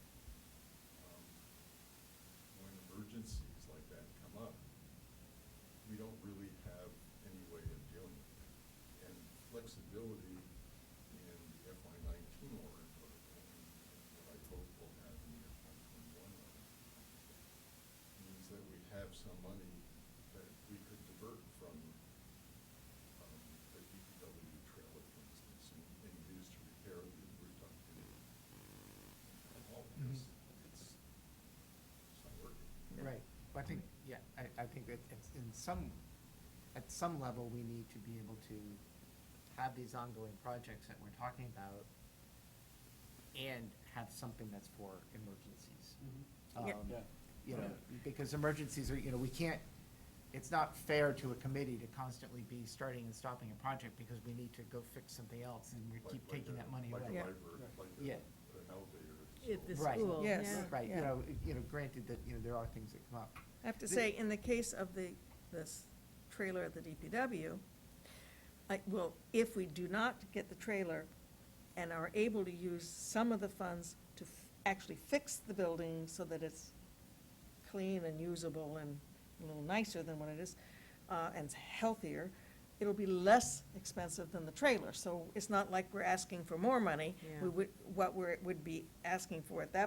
That's why the flexibility is kind of like, is nice. Yes, the idea, the first solution to the problem that we thought we had was the trailer, but if we find that we don't need that whole trailer, now we have to go right back. We have to start all over Yeah. again with town meeting, and guess what's not going to get done?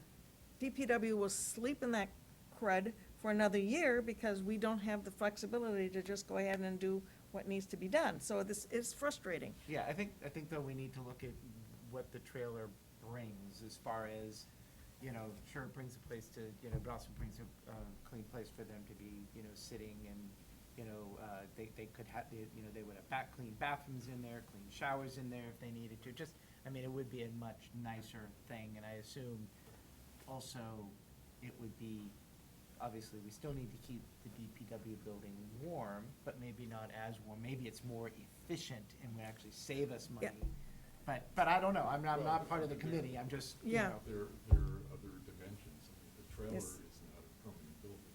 Mhm. It also may not be a lovely building, although I'm sure the rest of the DPW. But sticking a trailer outside there solves a problem in the somewhat short term. Mhm. It may be the case that it would solve the problem for 5 years, maybe 2 years, and maybe by then it will be building a new municipal public works building somewhere else. Mhm. Yeah. Or we spend less and we just fix what they've got and don't do the trailer, because it, yeah. Yeah.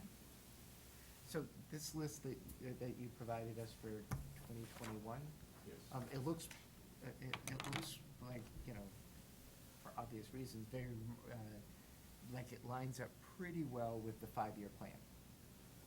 That, Yes. that the things that are listed here, Yeah, there's some new ones.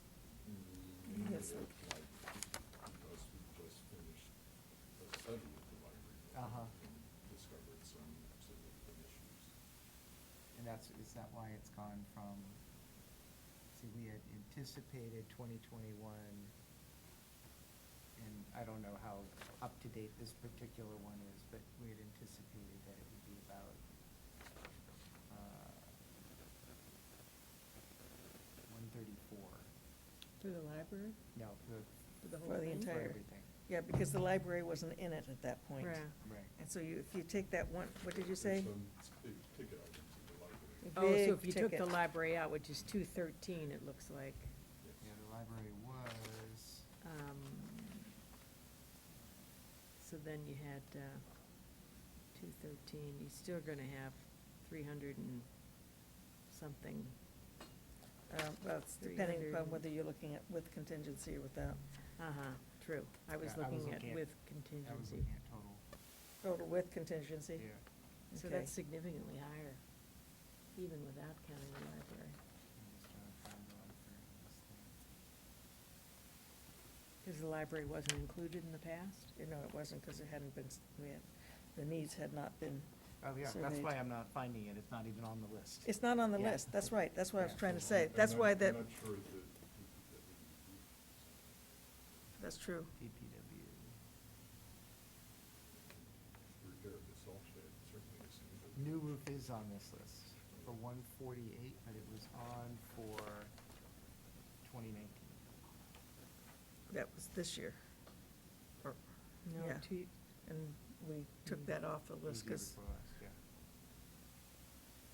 And it's at 150 on this because we list. decided we could defer it for another year. We have 148 years. We've gotten Mhm. 3 quotes for the roof that range from 120 to 160, from 80 to 160, so 150 is. Yeah, that's kind of crazy, there, 80, 120, and 160? Yeah, we've had some interesting experience with Oh. getting bids on things. Yeah, I mean, that's insane. it is.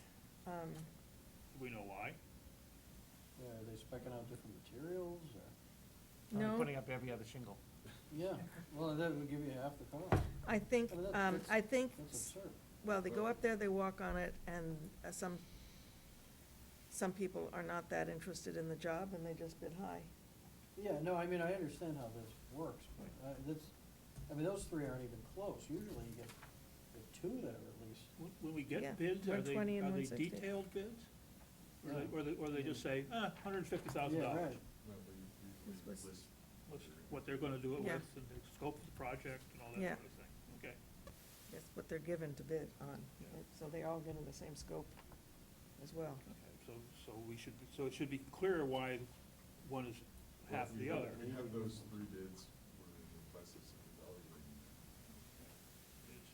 It's materials and labor, right? If the lowest bid, That's right. if the lowest bid reasonable, looks like they'll do a good job. well, Problem is, one of the things is if the person who's doing the job themselves, if it's like a very small company, they don't have to pay themselves prevailing wage. And a bigger company has to pay prevailing wage, and that will jack it up. So An owner but that'll doesn't show have up to in pay labor himself. costs. That shows up in the labor An costs. owner doesn't have to pay himself prevailing wage, he has to pay himself prevailing wage. I'm sorry, And who, he doesn't have to pay okay, because my father's a contractor, so Yeah. he doesn't have to pay himself prevailing wage. That's but right. He he's pays not doing a everybody roof else. by- He's not No. doing $100,000 roof right, by okay, himself. but the, So he has to pay his help prevailing wage.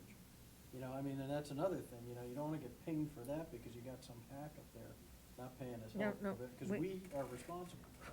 quite aware of that. No, I know, but Yeah. that doesn't explain an $80,000 difference.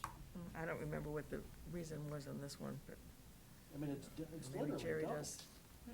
It's 40,000 between all three bits, 40,000, 40,000. Well, Yeah. it says 80, 100, well, then, so is this accurate or not? Oh, no, Oh, yeah, that's that's accurate. I accurate. think a significant difference is the way they were going to do the repair. One repair was to take what's there and move over it, and the other way was to split the roof. Yeah, probably makes more sense. Yeah. And the building, the core of the Both are- building is both are- something that we both are should be considered viable. continuing to put money into. Depends on- You can reshingle or Well, you that's a can. really Yeah. good question. Well, it's rubber. We've- Something Well, that rubber we will struggle be with all the time. Uh-huh. Yeah. But- The building works for what it's doing right now. Whether it will last for 20 more years is the real question. Whether it will physically last, and whether it will the needs of the DPW for Uh-huh. 20 years is a real question. Yeah. So could we And that's- envision? And that's, we've talked about that a lot, about Yeah. the roof. Mm. Do we want to put 100,000 plus? But right now, the roof is kind of okay. It moves to the point where you can notice things, but they're not putting buckets out when it's raining in the ditch. It's a water condition. Right. So, should we let it go for another couple of years? Maybe the master plan will have something else in mind by then. These are kind of tough questions that we Mhm. think about all the time. Could we envision a future where maybe that building is there for the storage of the trucks and everything, but other things go into a newer building that's somewhere on site, kind of like what we were talking Yeah. about with a trailer, but only something, In so that we're not, fact, we so that had, we're not actually throwing 100,000 Yeah. away? Well, we've done, No. we did a survey of the property with an eye toward where might we site another building. Uh-huh. And there are places to put it. There are issues with wetland wetlands crossing. and getting trucks from here and there crossing wetlands or streams. But it is possible to mount a building there. That's an expensive solution and not something that we're considering right now, although that's So right now, if we were to replace it, we would be thinking on the existing site. that's the current thought. It's because we don't have another site either, that we know of. Well, all of this, it's kind of interesting, this file we're in right now. The master planning process is just getting started. And they may come up with some good ideas and have some notions about where all-purpose municipal facility might be put up if we handle police and fire. And we're dealing with a police station that doesn't really work for the police department. And the DPW building, that kind of works for them, but has some issues. And a fire department that they want to expand, right? So, So, but if it was a the question is, different. how much money should we invest? Do we want to fix these buildings so that they last for 25 or 30 years, or do we want to fix them so they last for 5 years? Right, Well, yeah. $100,000 isn't 5 years to me, but I think if the option was, hey, we might do a combined building, well then, and it was somewhere else, well, we don't have to tear this building down, right? You know, if we're putting a new roof on, if we're investing in it, then we can actually still store DPW stuff there, or other stuff. And that makes me feel a little bit better about it, that it's not a throwaway, and in Yeah. fact, we wanna fix the roof, because we don't want the thing to rot away, because there's a longer term, you know, usefulness of the building. Well, I mean, it started when we thought we would like to put solar panels on the top, because we thought, wow, it's south-facing, nice flat, big roof there, and the building won't support that. So, I mean, just, that speaks volumes, so, and The then, building or the roof? The whole building? the whole, The roof. well, the trusses, there weren't enough trusses, we were gonna have to add, yes, well, I call that the building, personally. There- Yeah, The building will not support the rate of solar panels. yes. So, Will it support the weight of these new, maybe the holes in the shingles are all what's allowing it to hold up the roof. there you go. Yeah. Anyway, most of our buildings are, that's the problem. Do we throw good money after bad, so to speak? How long do we, you know, we feel a lot of times that we're using, you know, chewing gum and, you know, baling wire to keep these places together. There's been a lot of deferred maintenance, which is put us in this problem. Well, in the rooftop unit on this building is a good example. Yes. It works right now. It has problems. It's approaching the end of its projected lifetime. Do we wait until it constructively fails and then struggle to do something? Thank you. Or do we fix it while it's still working, but we know that it's kind of on the edge? Is this, you have to remind me, because we have rooftop units at the library and rooftop units here that are like sitting in a well, you know, like in a cutout. And one of them is, the roof is leaking, and in order to fix the roof, we have to remove the, That's the unit here. that's what I thought, okay, so. That's here? That's here. So that's the other problem with this thing. Well, that's why. Should we, And that was pushed, that was, so this rooftop unit was, pushed from last year yeah, and to this year from our original plan. So we're already pushing it a year longer than we wanted to.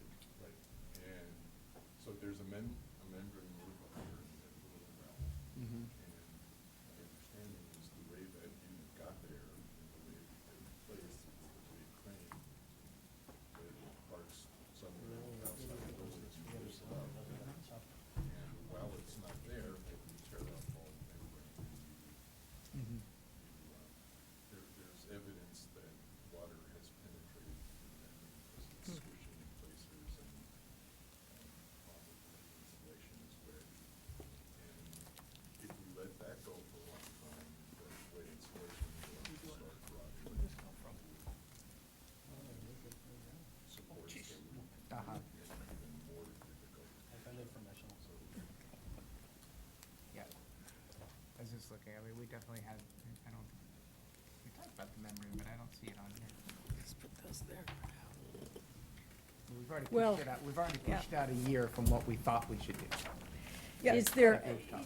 is there, do you have any sort of way to prioritize items on this list? yes, we have a ranking of things that are, well, there are 5 categories, and I won't remember them exactly. There are things that are necessary for the survival of the building, things that are necessary for the health and safety of the occupants of the building, things that are desirable, and things that are kind of, nice to do. And so, of all the items on this list, are they in the first two categories, or The first category. the first category? Really? Like Yeah. a new phone system? A new phone system we should not do. I mean, because the school needs one, I mean, the IT committee needs to do the phone system.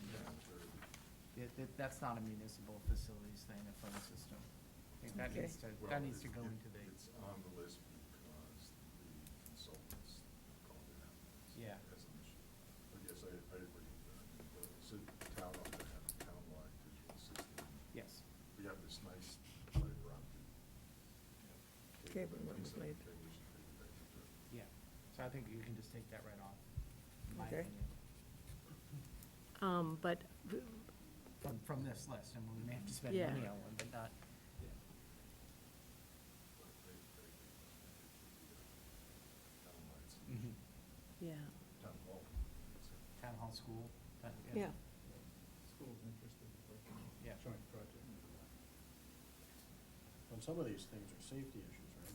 Maybe the library, the main stairway railing and the rear emergency exit, those, you kind of have to do. Yes. And they're short money, but you still, you have to do it. Yeah. And then the air handler, the roof, are also very important for the, Didn't we do the library roof? I guess that. We're always doing the library. that was guess one that- part of it, and That the other rehab part, was a long time ago, Well, just. there were some issues with the shingle part of the roof Uh-huh, during the last, the winter event with the snow. So reshingling was done. The slate roof is constantly being repaired. uh-huh. This is talking about the flat membrane that partially goes in there to do the air handlers. Ah, okay. And there are So also. because doing the chiller unit, we would do this? or- Yes. There are other parts of it too, the copper downspouts, they're made piece of copper that has a seam in it, and the seams have opened up. So when it rains, water, instead of going down and it spills out on the building, Uh-huh, is damaging the bricks, so there's some of the money in there is to handle that issue. Also, Should wasn't there an be issue a maintenance, few but we years don't- ago where that's- water leaked in the library and okay. they got into a fire panel or something?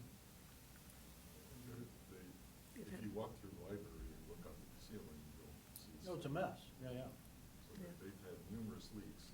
Right. Some of them have been caused by, the most recent leak was caused by condensation on a pipe because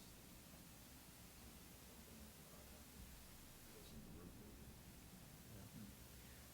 So I heard a question over here that shouldn't some of this, I guess, like the downspouts, you sort Yeah. of be, be maintenance or have been maintenance? Well, both, I mean, it seems that's, Well, that brings us to Well- the other thing Yeah. about whether we put a warrant article on for maintenance, a maintenance budget for the town, so that we can start regularly addressing these things, because they haven't been addressed for the Well, last mo- 25 most- years. Most of the stuff on this list Is is de- catching up with stuff that really ought to have been addressed some time ago. Yeah, it looks like a lot of it's maintenance. Yeah, Yeah, deferred maintenance. deferred maintenance. Well, and, you know, the thing is too, like, we give the library maintenance budget, we can't really expect, you know, what's the director, is that what the title is? The library Right. director to think, oh, well, I should put X amount of dollars away every year for the chiller unit, right? I mean, but they can't do that anyway. They can't do it So, anyway, right, yeah. So, I mean, I've always been supportive of an idea of us taking over, taking a large chunk of that budget back, and then we manage that. I mean, I think it'd be, in certain situations, I think they'd be happy with that. Yeah, and, you know, you let Okay. them have money for. I think we wanna be careful about that, though. Yeah, I do too, Well, it because depends on, yeah. I mean, sometimes those maintenance budgets are not the building maintenance, they're also maintaining their Xerox machine and Yeah, the yeah, this, well, the- right, and the that's other right, thing, so yeah. you So- can't take all of it No, back. you don't take all of it, no, but, you know, I mean, how many times do we put money in for, you know, repair of the rugs over at the library and? Yeah, but I think different- the different departments in different buildings might need to be handled. Handled differently, yeah, no, I agree with you 100% on that. Yeah. Well, but still, the library is a good example. The library director ought to know a lot about books and Right. running the library, Right. not necessarily how to handle the Exactly. But No, there's books, I but there's agree. books about how to do that. YouTube videos. No, and that's why, you know, I think it'd be even just more efficient to have it with, Yeah. you know, the facilities. Well, in the- Absolutely, you know, and this is what we've been in the trying rest to of work the towards. world, you have a building manager who does that kind of stuff. Right. And, you know, That's where we're trying to get to. right, And and I in thought we fact, kinda got there. Our part-time facilities manager has done amazing things at the library, get their unusual heating and cooling system working properly, really tracking down small problems that could have been addressed if somebody had been maintaining the system on a regular basis over the course of years. Yeah. Yeah, I mean, end of life, I mean, a 25-year-old unit, okay, that needs to be replaced. Yeah. You know, if the one I see on here where the power surge fried a controller, well, you just replace the controller? Except we can't, it's an old unit, parts aren't available. Okay, well, that's,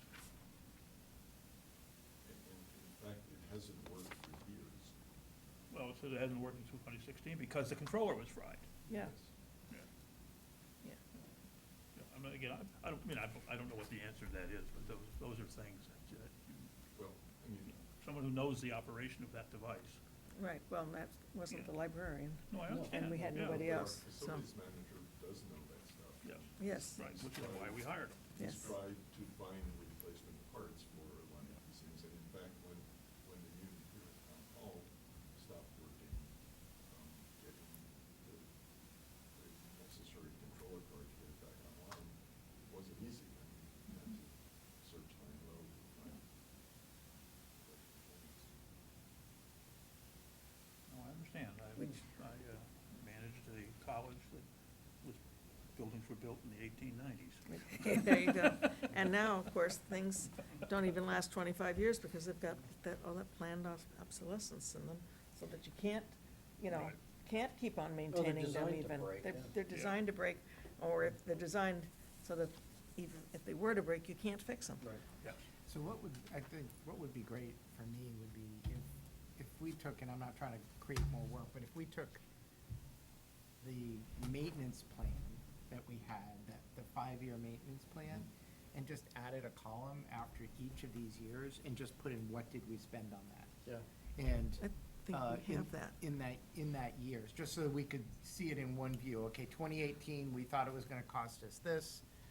We asked the town for this much money for these projects, where did we spend it? Just so we can track, because we know, obviously, the library wasn't in here, but we know that this is the prioritized list of things that we did. It would be just good to know how are we doing against that prioritized list. I mean, obviously, it makes sense that we push some things forward, we pull some things back because things change, but just understanding where we are. Because the first thing I did when I saw this was I pulled it up and with the exception of the library, I mean, this tells the story that, you know, we're still on track. It'd just be good to see it Right. in the one spot.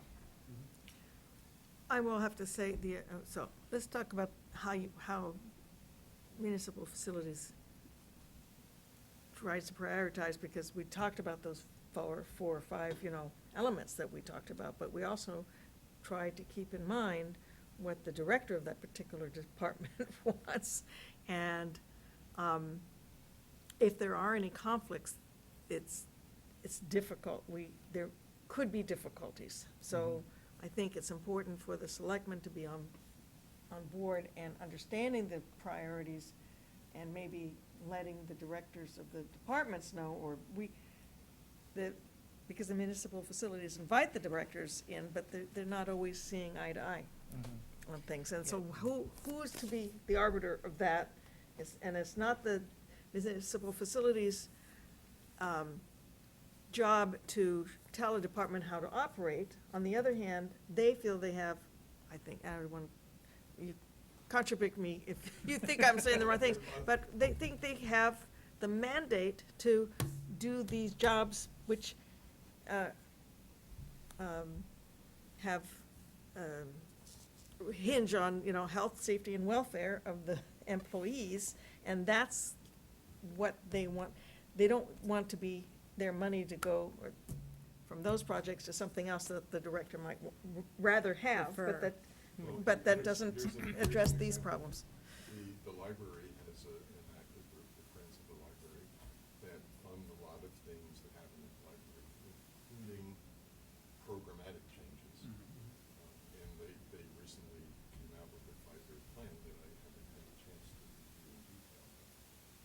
say, as part of their 5-year plan, they want to do some reconfiguring of the interior of the library.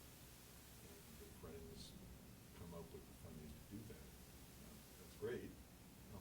It's still the town's building, so it ought to be done in a way that's consistent with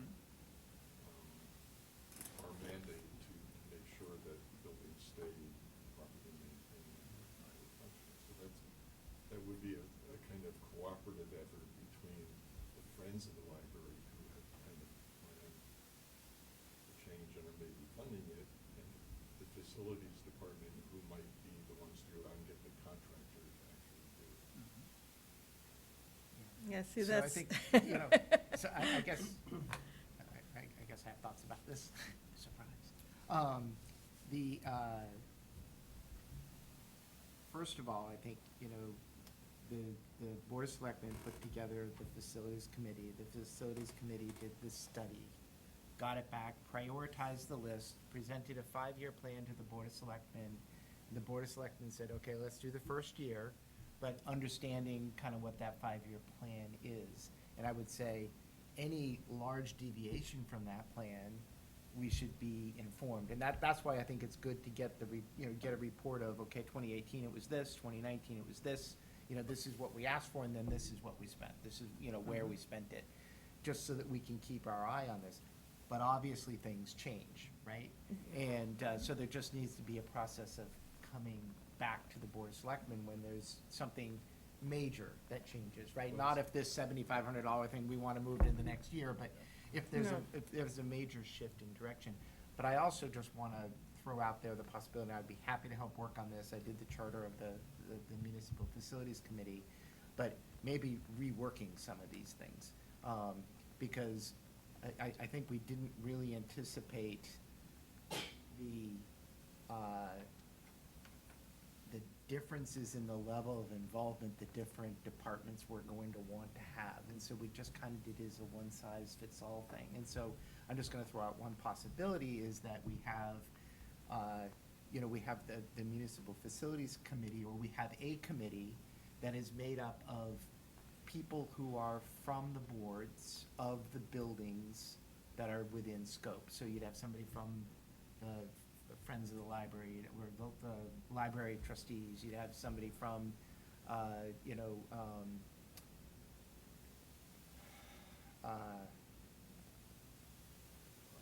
the fire, so the fire department, the police department, but those. And DPW. And DPW, but they would be, I'm trying to remember how I categorized it, but there'd be somebody from the school, somebody from the library, the school committee, somebody from the library, a representative from town hall, maybe it rotates from whatever department it is, Could be just like make sure that. Comscom, that- planning board. Or Yeah, just, somebody rotate has from staff. somebody from one of those committees, just so that they understand, hey, they also have to be thinking about the building, and then somebody from the other buildings, and they obviously can't be a committee person, because there isn't a committee that oversees them so much. But they get together and are looking at kind of like the priorities and saying, yes, we understand DPW really needs that, so we're not gonna ask for that for the school. Or it just kind of getting everybody on the same page.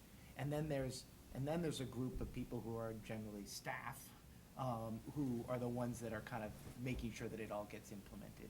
I think right now, one of the things about the Municipal Facilities Committee is we're asking so much of them, right? We're saying, hey, do all the planning, hey, do all the management, manage the facilities manager, put the bids out, manage the bids, evaluate the bids, and then manage the project. Well, but I kind of see a distinction between program changes in a building, like changing the building because the fire department wants to have people sleeping there. That's a program change, and that's something that the department head should bring to the selectmen and the capital request committee to fund a project of that sort. Once that project is done, the facilities department is still going to be responsible for the maintenance of that building, which is now a slightly different building. I think that's a reasonable maybe that's an way to Yes. look at it. Yeah, Just maybe there's- maintenance, it's a maintenance, there's a maintenance Ma- committee and a com- program commit- changes committee or something? no, no, or- what I think, what he was saying was, let's say the fire chief wants to change the program, he wants to have money to change his building, he comes to us, and we send it to long-term caps, and that's all taken care of. Municipal facilities doesn't have anything to do with that. That's a whole different But kettle of that's fish. kinda counter to what And then once it's you were just built, saying. once it's built, then it's a building that needs to be maintained, and the maintenance, But if the municipal munis- facilities committee has, eyes on changing particular things within the building that are gonna be impacted by the program changes, then you're gonna have a conflict well, there. Yeah, it's okay. important that we all talk to each other. Yeah. yeah, And it also is true that the facilities committee has gotten some experience with getting bids and choosing contractors. That experience might be useful if some, like the library, for instance, wants to build an addition. They have to get an architect, they have to get a contractor. That would be something that would be probably very new to them, but something that the facilities committee has gone through at least once and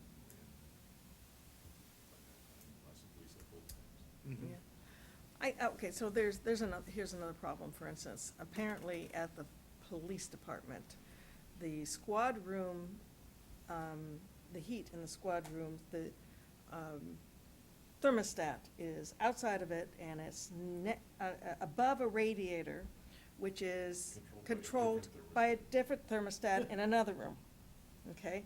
And that's partly because various police chiefs have had things done in the building, and we don't know how and when they did it, or who did it. It could have even been one of the guys on staff who decided on the weekend to come and help out, and that's been very problematic, because now we have to unscramble all that spaghetti.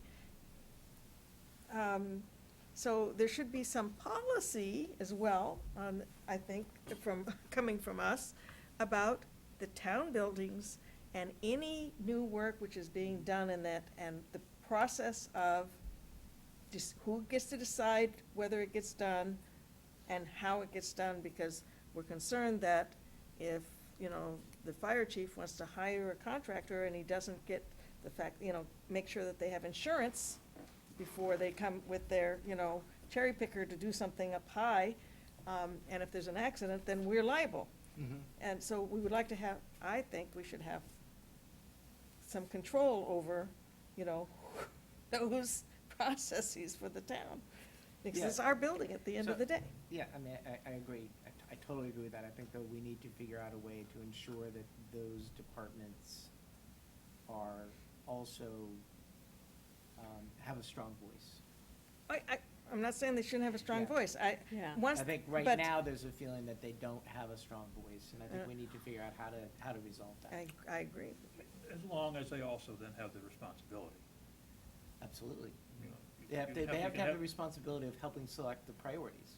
Correct, yeah, And following, you can't have a voice but still go do whatever you want, right. right? Exactly. I'm not Right. pointing at the fire, I'm just. No, Yeah, you're no, not pointing, right, yeah, yeah, no, yeah. and I'm not pointing at anybody either. I'm just concerned that our loft problem in the DPW, that's something they built themselves a long time ago,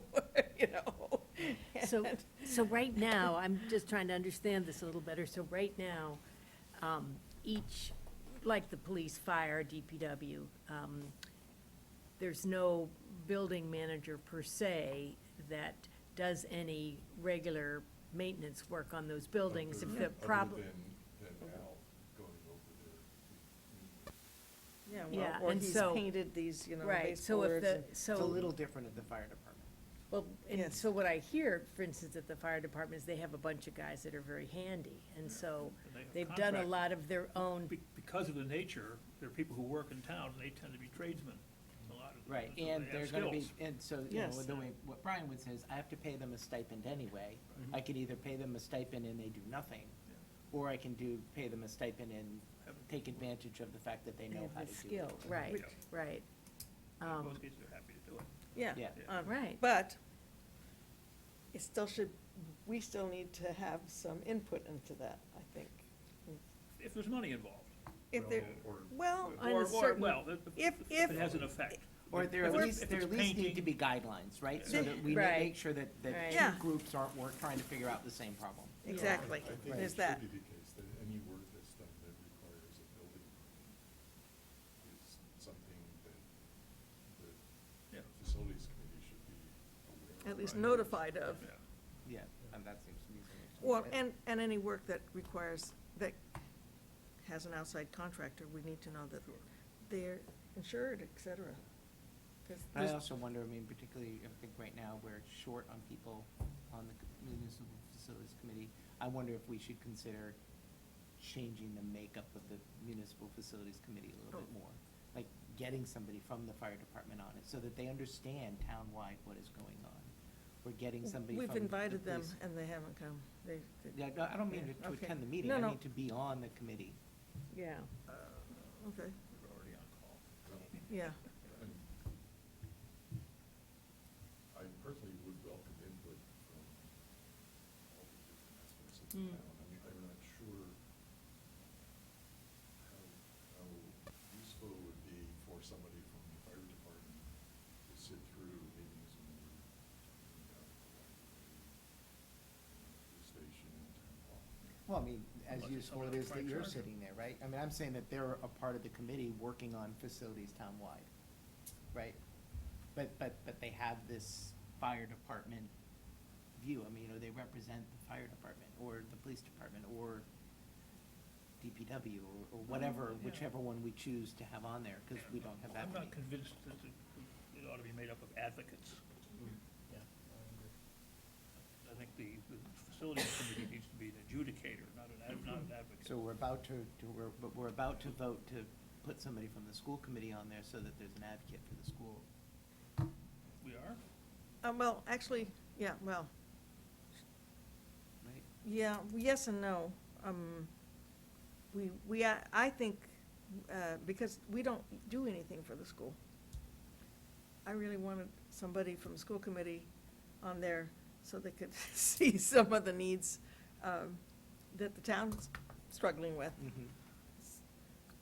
We already have the school facilities manager as an ex officio member. Yeah. Mhm. Which has been Really really helpful. because Yeah. he has a lot of experience in Expertise in it. lots of help tips in addressing problems that have come up in Mhm. buildings other than the school. Yeah. Mhm. And if Steve Hinton is still on, which I think he is, I think Christine gives us our fifth member. Me, John, Christine, Scott. No, six. And Steve. Steve is. He floats in and out. is- as a retired traveling person, is always gone. His car just burned up, did you know that? Burnt to a crisp. Oh, really? Yeah, he was driving his Jeep on Route 3, and he saw smoke coming out, so he pulled off, and the whole thing burst into flames. Ooh. Oh, my gosh. So, I have pictures. It's Sounds like it's deferred- it's sounds like a impressive. deferred maintenance problem. Yeah. Sounds like a gas leak and a hot engine to me. Oof. Boy, I'm glad If he it was a got town out. car, it cost us $100,000 to fix it. Yeah, yeah. So what is Okay. being asked of us tonight Well, on this? I'm not sure that I'm asking anything I'm other just than that you be informing aware you. of Yeah. Okay. what we've been looking at and what we've been thinking about. Wrestling Yeah. with. And that has been very useful. There's a price Wrestling. tag attached to it that's pretty substantial. Yeah. Yep. I don't want people to be surprised. Yep. And I would say, if anybody is shocked, or if anybody says to us tonight, we really need to have a flat budget this year, and so forget it. I mean, we don't have to keep on meeting on Tuesday mornings, so I'd rather hear it now, than to continue to work on the projects, Yeah. come with them, and then be shut down. Yeah. I'd like to just see how we've been doing over time I think before that's a good- making that okay. decision. And- Well, And there are okay. things on here, I mean, you know, lots of questions, and I don't know how they got, I mean, more electrical outlets, I don't know how that gets down to a list like this. In general, have we done, It was called out by TBA as a deficiency of the TBA? the architects? Oh. Yeah. You have to up the supply too? You just add more outlets in the existing amps? I Yeah, don't I know. don't know. I believe we can. Since our management, our facilities manager is a master electrician, I think he could answer that question for you, but I can't. We could just run really long extension cords, they know how to put out Multi-taps, we just use Yes, multi-taps. yes. there you training go. at the same time. Okay, and in terms of the 2019 warrant articles, we've done a lot of them, and we had a really hard time starting up, ramping up, because we did not have a facilities manager. And so there was I just want to put that up before you get the list, just to let you know, there was a steep learning curve Yeah. for this, and no help, so just No, I saying. think you do an amazing job, given the size of the task. Okay. Thank you, And Jerry. Thank is you. this gonna Jerry's be, always- are you sharing this with the FinCom too? Yes. Yeah. on October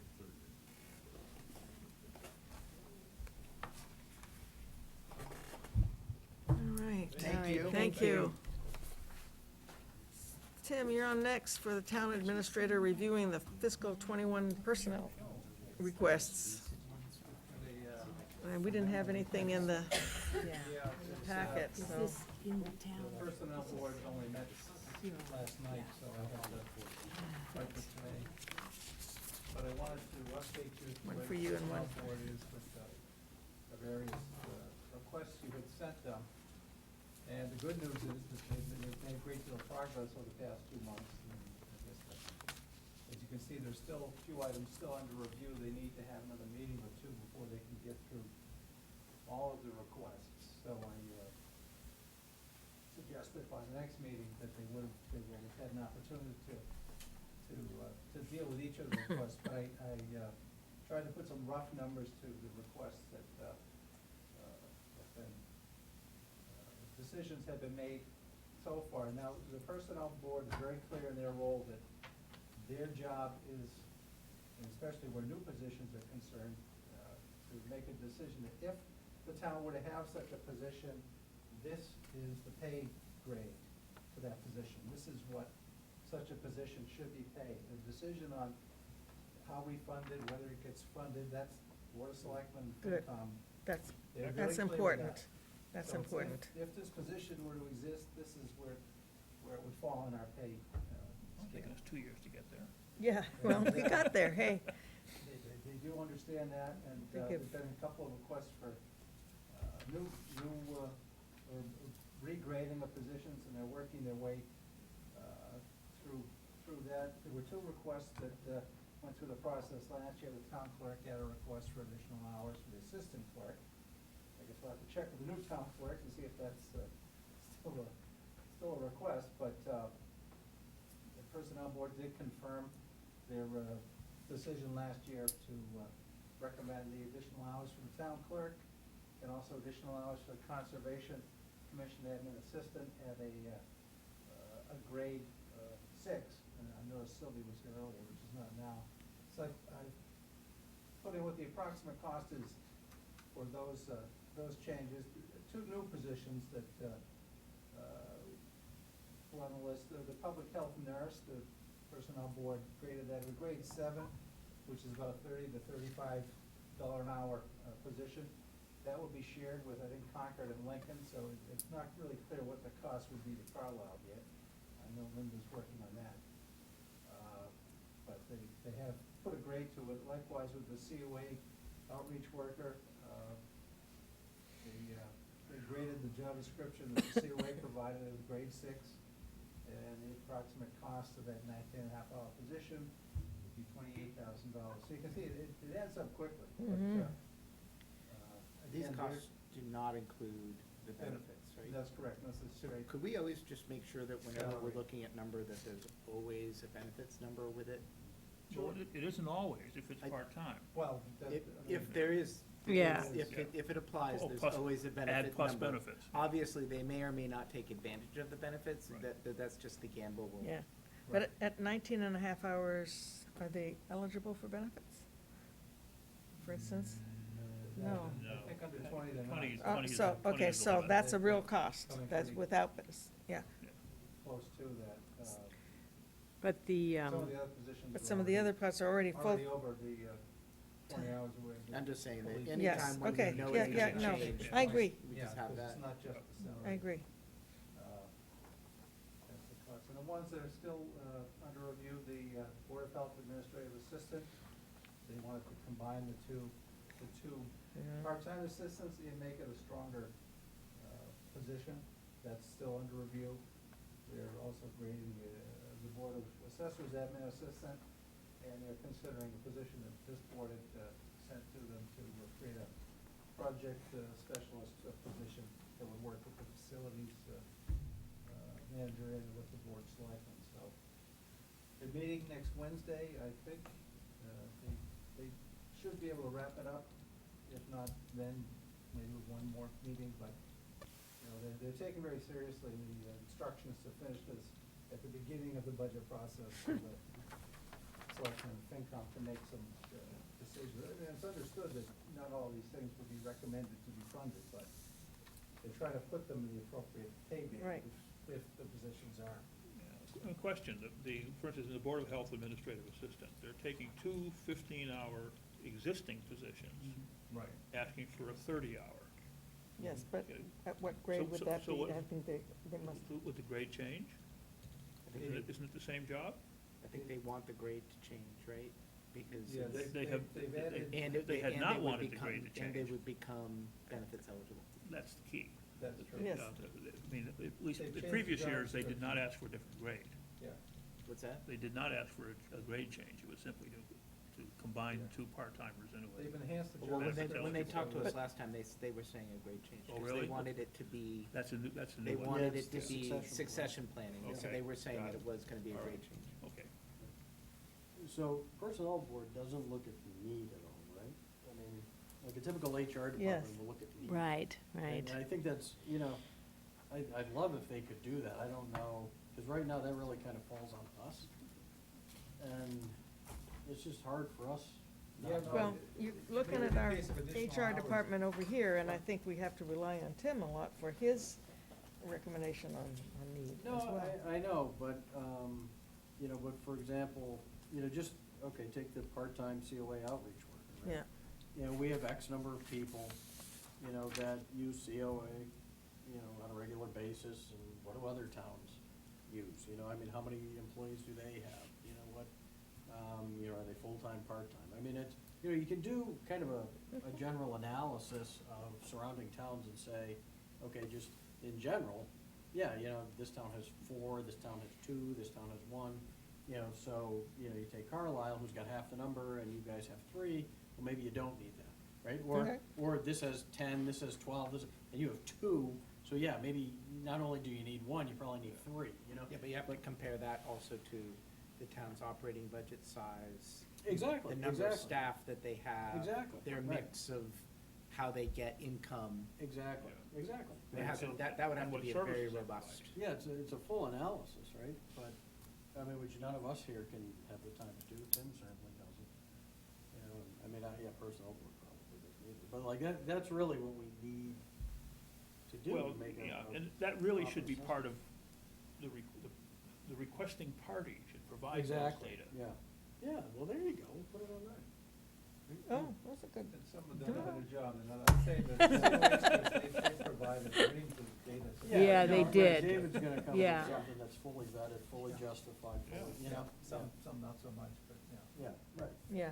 So quick question. But about also this. because they're the ones asking, they're obviously going to try to present the Cherry-pick. data in as positive a way as We they should can. probably have a standard list of communities Well, that we exactly. always use. Yeah. So that it's not Yeah. cherry-picked. Right, Right, because even when we do salaries, right, we do contracts. Like, okay, like with you do Tim's, an we assessment, had you do certain- comparables. yeah, Right, Right. comparables, exactly.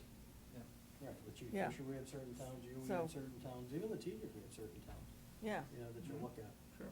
So I have a quick question, if I may, about the assistant town clerk hours. Didn't we just hear that she was working the maximum number of hours that she can? That she's willing Well, to? if she's willing to, yeah. Yeah. yeah, She- was so she who's- working 30 so who's gonna- already? who's gonna Yeah. work these six? 30, but I think the office is open, is it more hours than that, Jim? Right, so, but how is this 6 hours gonna help us, though, if she can't put in more hours? We're gonna hire somebody who just worked 6 hours? No, it was gonna be her. Yeah, so actually, Um, how does that work as temporary town clerk, right? She gets bumped up to the salary, right? Right. But she's also now no longer hourly, right? It's, Correct, yeah. Nor it's full-time. Salary position. But she's not gonna be working No. full-time. She's not gonna be working 35 hours a 30, week. 30 hours, she said. Yeah, so the salary should be adjusted for that. It's gonna That's be 9 to 3. prorated. well, That's is it? Monday through Friday, 9 to 3, the stated hours of the clerk's office. So her salary will have to be prorated for the number of hours she's working, right? I don't know if that, we'd have to look at that, Okay. because it's a salary of an elected official. Yeah, it's an elected official. And so that's a technically, really there's different no beast. hour, minimum hours. Right. Well, Huh. but it makes a big difference in who you hire for the position. If you hire me for a position, you're gonna pay me $130,000 a year, I say, okay, well, I'll give you 5 hours a week. Because I'm an elected official, I can determine how many hours I work. Typical politician. You could, Yeah. that's. I You think she wouldn't- was, you wouldn't hire her. okay, I think she was expecting an hourly rate. That's what we have to have her in and talk to her. Yeah, that's gotta be discussed because. That has to be Well, discussed. already appointed her. I agree. Well, I think you, I Well, mean, Tim, I think we you had should be to. talking with Yeah. her about Yes. it, right? And then, rather than have her Yeah. come before us. Yeah, no, no, no, Yeah. what I meant. Okay. Salary for the town clerk, right, now it's her, so. Right, no, exactly. She I should be think But paid it- for but town it's clerk. not No, contingent no. on working full-time? No, No, it's no, as elected. an elected official. You could not show up at Okay. all, if Right. you wouldn't get reelected more Right. likely, but there's no minimum requirement on All right. hours for an elected official. Yeah. Right. This was the Yeah, whole so- reason. So, a so, few so years it's like ago. Congress. Exactly. This is, in fact, well, Except- now that we're except she talking works about. Just another this is reason not another to have an reason not to elected. have an elected Right. town clerk. There's some because positions you it need is a such full-time person. critical Right.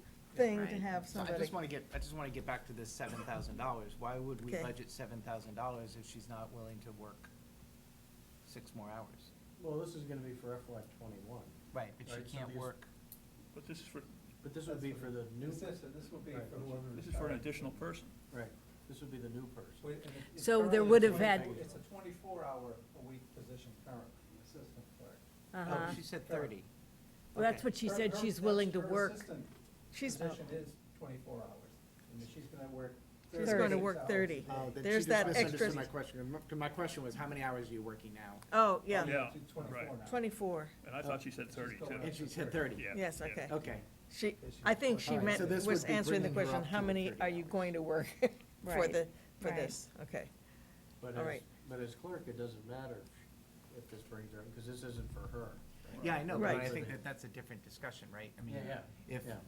if she wants to be the full-time clerk after the election, but she can only work 30 hours a week, I think we're gonna have to have that discussion. Yeah, right? well, exactly. Right? I Yeah, mean, yeah, yeah. there's Right. gonna have to be something Okay. about that position that, you from, know, from what I understand, and we really have to talk to her, but from what I understand is that she would still be there, but she wanted to be able to still work for ZBA. So her body will be there, but she wouldn't be working for the clerk job. yeah, so then So- she'd get paid ZBA and she'd get, I don't think she can do that, actually. I don't think she can be in an elected position Council and look work. at that. No. There might be an issue with that. Yeah, she can't Okay. work for town and be in an elected position. But she's not in an electric position when she's the temporary clerk. No, but she. So if she were to run next year, yes, but so, I think the we should reason only get she's only, appointed between now and then. But then, It- do we pay her hourly for the ZBA stuff? We do I currently. think we We just do created a currently. mess. I think we just We created a did, mess We tonight. did, big time, yeah, because I don't think you can't be salaried and hourly, No, so, she's gonna have to give up the ZBA stuff, I think, while she's temporarily in. or just not get paid. Yeah, we need to ask. Talk Okay. to Tom on that. Would Ask you Tom, talk to Tom ask and- Tom how to fix the mess we Yeah, just I- created. Yeah. Hey, Tom, Tom. we That's created why we another pay- mess for you. That's why Jenny we- will figure it out, Tom. Yeah, Tom will figure it I'll out. pass it off to Jenny, and Jenny will say. it. Okay. All right. Jeez. Are we Not that Tom's doing great. ready to move on to our 9:30 town government organization policy and bylaw review? Well, hold Or on do you wanna- oh. one second. Okay. Just that this seems very much kind of up in the air about, in the short run, to decide whether we as a board are going to support these various positions. We've got to do that, what, in the next? Shortly. Mhm. I was gonna suggest waiting till they decide on the other. I was three gonna and say, then- it would be nice to Yeah. have all of them in one pot, so we So- have them all together. So how are we going to get at least some additional information about the merits of each of these positions? Is that something that, Tim, you want to write us a recommendation of what you think the priorities should be? I mean, or, I can do that. I can also provide with the additional information they provided to personnel, in making their request. uh-huh, You know, some which we back- haven't the seen. background- Yeah, some of you Uh-huh. haven't seen. Okay. Background information. Yeah. supporting their So do we request. know when the letter that went out from FinCom about the targets, Yeah. what percentage increase in budget did that assume? I don't, Or did they say level? Does I it, don't know if does the- it assume anything on that the letter? I guideline thought it letter- was the on guideline after letter the guideline. has a percent sometimes, but I think the But- first letter doesn't have a percent. I think, Yeah. as I recall, it said they will come out in December with a guideline. guideline. They're meeting That's- next week with all the departments on a preliminary basis. just to Yeah. kind of Because figure we it out should there. discuss that With number with them. them early, right? Because in Yeah. past years, we have, and some past years, we haven't, and it's always been a disaster when we didn't. Right. That's When, why when are we meeting with them next for a coordination meeting? I think in- it's the first meeting in December here. Okay, It should so be that before would their be guideline before goes their out. guideline. Yeah, before the guideline goes Okay, out. so that's And important. after they meet with Af- So the first letter that they sent out, I thought that it was giving them a target, no? There's I no, didn't there's think no. so. No, Let it's me just see if I asking, have it. what are your needs, what did you, that was what are just you the looking open for? letter Yes, of- the open okay. letter. and a questionnaire asking them. Yeah. Right, Discuss the right. budget, yeah. Okay. And that's next Monday and Wednesday night here. That's what you want. Yeah, in fact, I think I have it on here. Next Monday. Well, it's actually Monday, I have Would you Monday s- afternoon, 3 PM. yes, at 3 in the, Through, Monday. It was Uh, 3 till like 9 or something. Yes. Yeah, yeah. Okay, and then Wednesday, it starts at 4. Monday. Does that sound right? Yeah, yeah. Okay.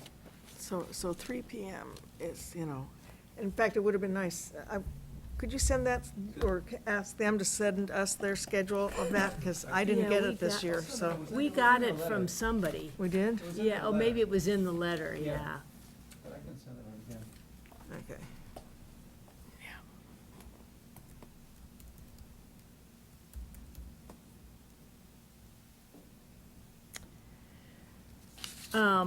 Yeah, then Tim, it would be, at least, I think it would be helpful to have your thoughts on each of these Yeah, I can do that. and sort of the pros and cons. Yeah. Contract costs money. Yeah, Yeah. well, it's more than that. Yeah, no, I know. We only have a certain number of desks. We are bursting at the seams in this, for the amount of staff we have already, and storage, and et cetera, so. Well, it's also, making some, establishing some priority for where is the need the greatest. Yeah.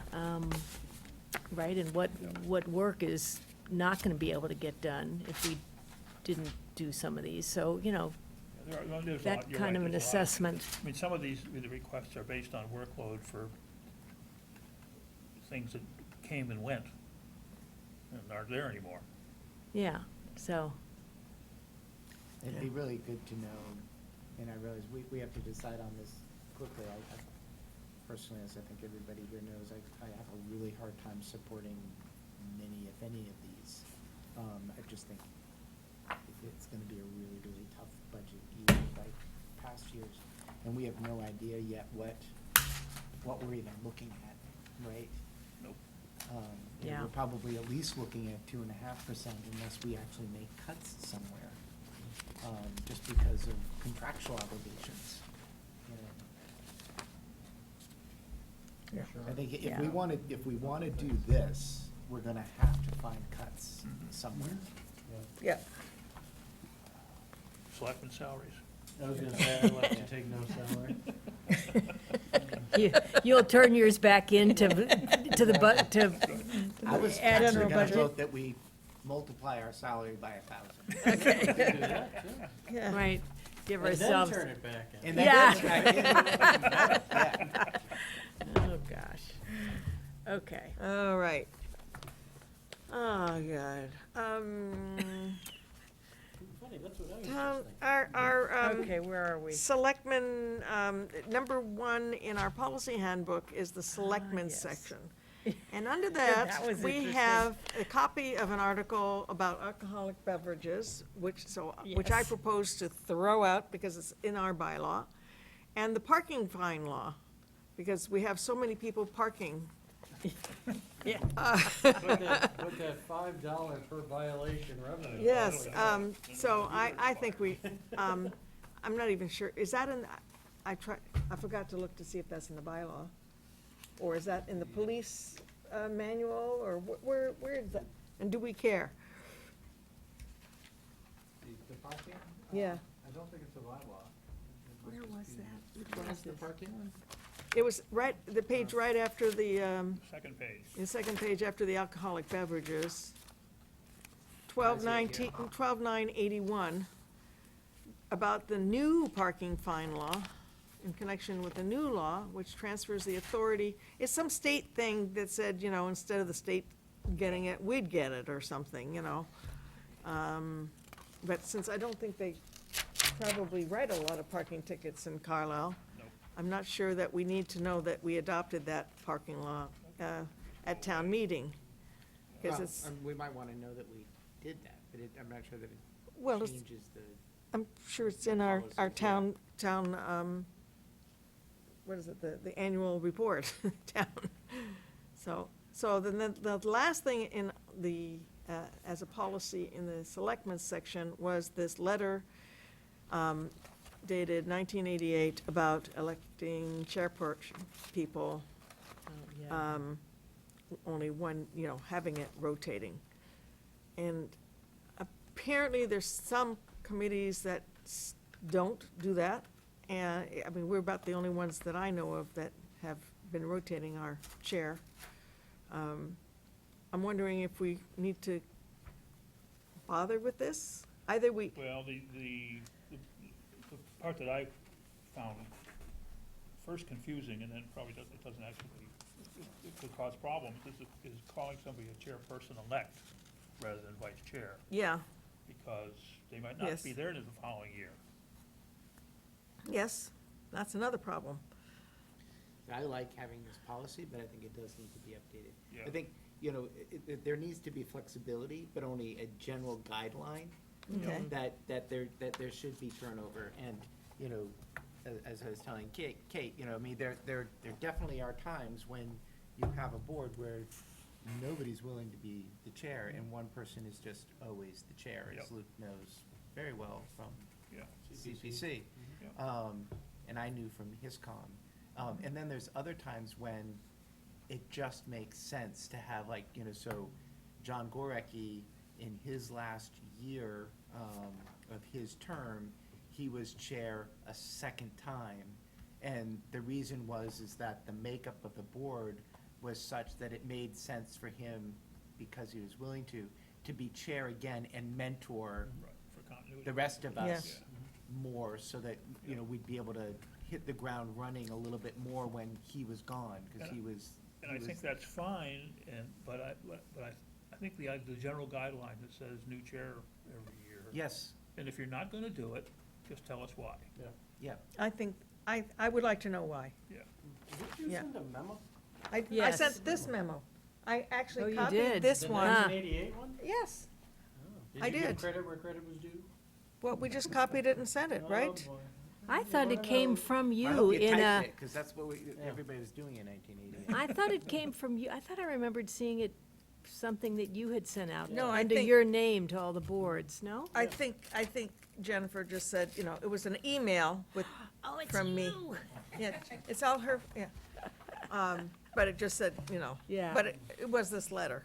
So this needs to be updated, we're saying. I think it needs to be updated. Yeah, because this says under no circumstances, right? Yeah, and it's No not person it's shall not- serve. And it's not enforceable, and Right. if you're not gonna enforce it, then why have it, Right. so, Right. I mean, okay. it does have the exception coming to the board, right, coming to the Right. selectmen. Would you like me to? Yes. would you like I don't me think to- that maybe But we I don't don't have think to we approve need it. Okay, to- we Just have need a to know. volunteer, I Alan will do has it. I will do a draft. volunteered to do a draft, so Great. Alan will do a new draft. So I read somewhere in one of these, and maybe I'm just dreaming this up, but I read somewhere that, and maybe it's in our bylaws or something, that it's against the law to back out of your driveway.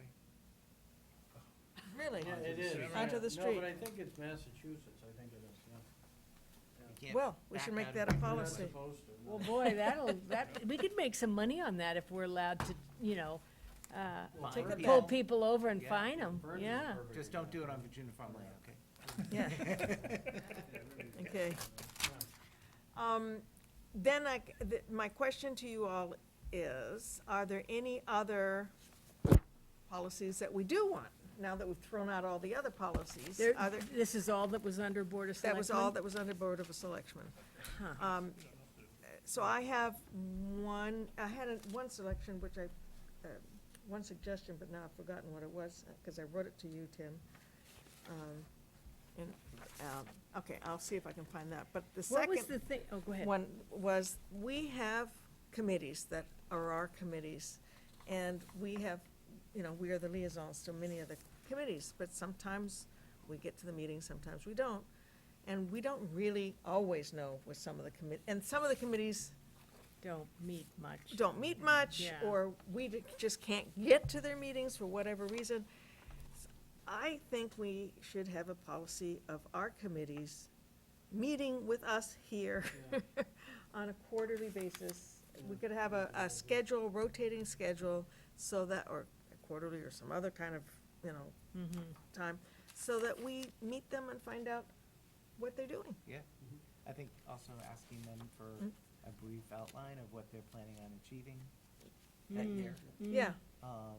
Be- yeah, and, That gives us something to work from when we're and maybe meeting. we should be winnowing some of this, maybe we have some committees that we don't need, and we could use those people on committees that we do need. Board of Selectmen, And, yeah, for example, but I want to make the best use of our volunteers. I don't want them wasting their time. Yeah. Yeah, it's actually, so one of the things that was brought to my attention, via an email that somebody sent to me, is that we actually have a youth commission, or committee in town, right? We actually give them money every year. And there is an active person on it, so it's not technically a proper committee. No money's been spent this year, so don't worry about that. Okay. But, there is the ability to spend money there, so, What's the committee? the Youth Commission. Commission? I think it's Okay. And, again, you have one person who's actively volunteering, right? But that's not a proper committee, right? And Yeah. they're Right. making decisions and they're Yeah. Right. not spending money, but I'm sure money's been spent in the past. Priscilla actually confirmed the money has been spent in the past.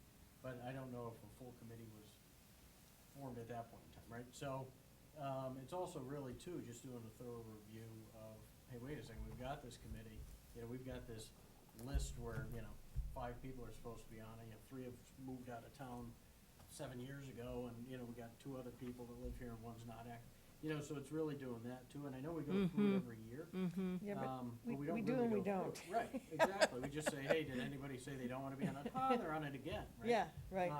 But in situations like that where people just kind of fizzle off, and like this one where we actually give them money, Yeah. it's, and we I think it's don't like have them $4,000 listed, a year. and we don't have them listed as a committee. Right, so we don't have a liaison to them, and, But Oh, that might be okay. one of the ones where you say, okay, well, you know, is it something that the school committee could take on, or, you know, maybe PTO, or, you know, is there really a true need for it? Do we need this committee? Right, right. Yeah. You know, and then maybe what we do is we say, okay, well, you know, we don't need a committee, we invite PTO or whoever, in, you know, and they say, no, we can, you know, so you have that discussion, and then either we keep it on or Yeah. we don't. But, I agree. but yeah, this was one of those where you go, ooh, they got a budget, and. one And is person- there a charter for it? Yeah, there must be, yeah. Okay. So Jen has worked on these charters. Do we have like now a little booklet of charters? Could, you know, we have a lot of stuff in the backs of our books. Could we have that? And I know it changes from year to year because of the membership, but frankly, all I care about is the charge, yeah. Because then you wouldn't have to change it all the time. Yeah, that would be And great. do we think, Are they on the website? I think that they're all. Oh, well, I can download it from there. We never did goals for this year, right? Yeah, we did. no, we didn't really. We had an initial conversation. Oh, we had but I an don't initial, think- but we never came, Yeah, here is still the 29th. okay, sorry. Okay, But even too, yeah, like if we look at the. We've still got the 2019 Liaison here. membership Yeah. and, you know, boards and committees we've got here. Yeah, some of This these are. is- this is- Oh, TSAC is I gone. remember what my other That's policy was. 2021. I think the selectmen should have a policy of reviewing their policies and bylaws every year. Now, I know school committee, for instance, they don't do their whole policy, but they do, let's say, I mean, right now, I'm doing the whole thing because it's so antiquated and I'm just throwing a lot of it out. But I really think that we should have a policy of reviewing our policies so that we know, so we don't do things that contradict our own policies.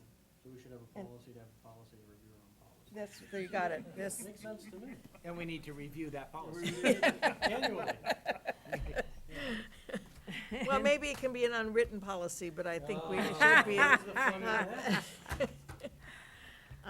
So, and if anybody else thinks of a policy they think that this board should have, please, you know, either tell Tim or me, and we'll put it on the agenda one of these times. Okay. I think so we should have snacks. Then the second policy that we're gonna look Sorry, at it's getting a is the little late. communications department. I'm trying to get through this so Yes, we can I get think home. I good think for we should- you. Absolutely re-adopt the one as it, just as it's written. The communications department? I- No, look at him, I know, it's right. What? Well, it was another one that I was I gonna know. propose to throw away, but, Jeez. $4.25 an hour. I don't think we need in our policy book wages, rates, No. names of people, who's gonna repair the communications and radio. In fact, that was the thing, voted by the board that the repair of communications and radio equipment and the purchase of new equipment for the various departments should be handled by the department which has custody of the equipment. Whoa, I mean, I don't think that's the way we operate anymore. I think we have a new communications department, or center, right? I mean, it's all kind of like, yeah, so, What do we have? well, we just built a new communication system, and it's. No, but I mean, is there a person that, Well, we have is there a somebody in a dispatcher. There's a head, yes, there's a There's a- head person, head dispatcher? Yeah. Yeah, that works out of the police station. correct. Yeah, okay. And that's what, yeah, but we don't have a department here that's, No, and actually, he doesn't report to us per se. yeah, No, right, yeah, okay, to the two chiefs, right? Yep. So, yeah. seems to me this whole We thing can could go just get rid of that. gone, Yeah. right? Yeah. Both things. Okay, this is going to be a very It's gonna be a thin book. thin We're book not gonna have to after. review any policies.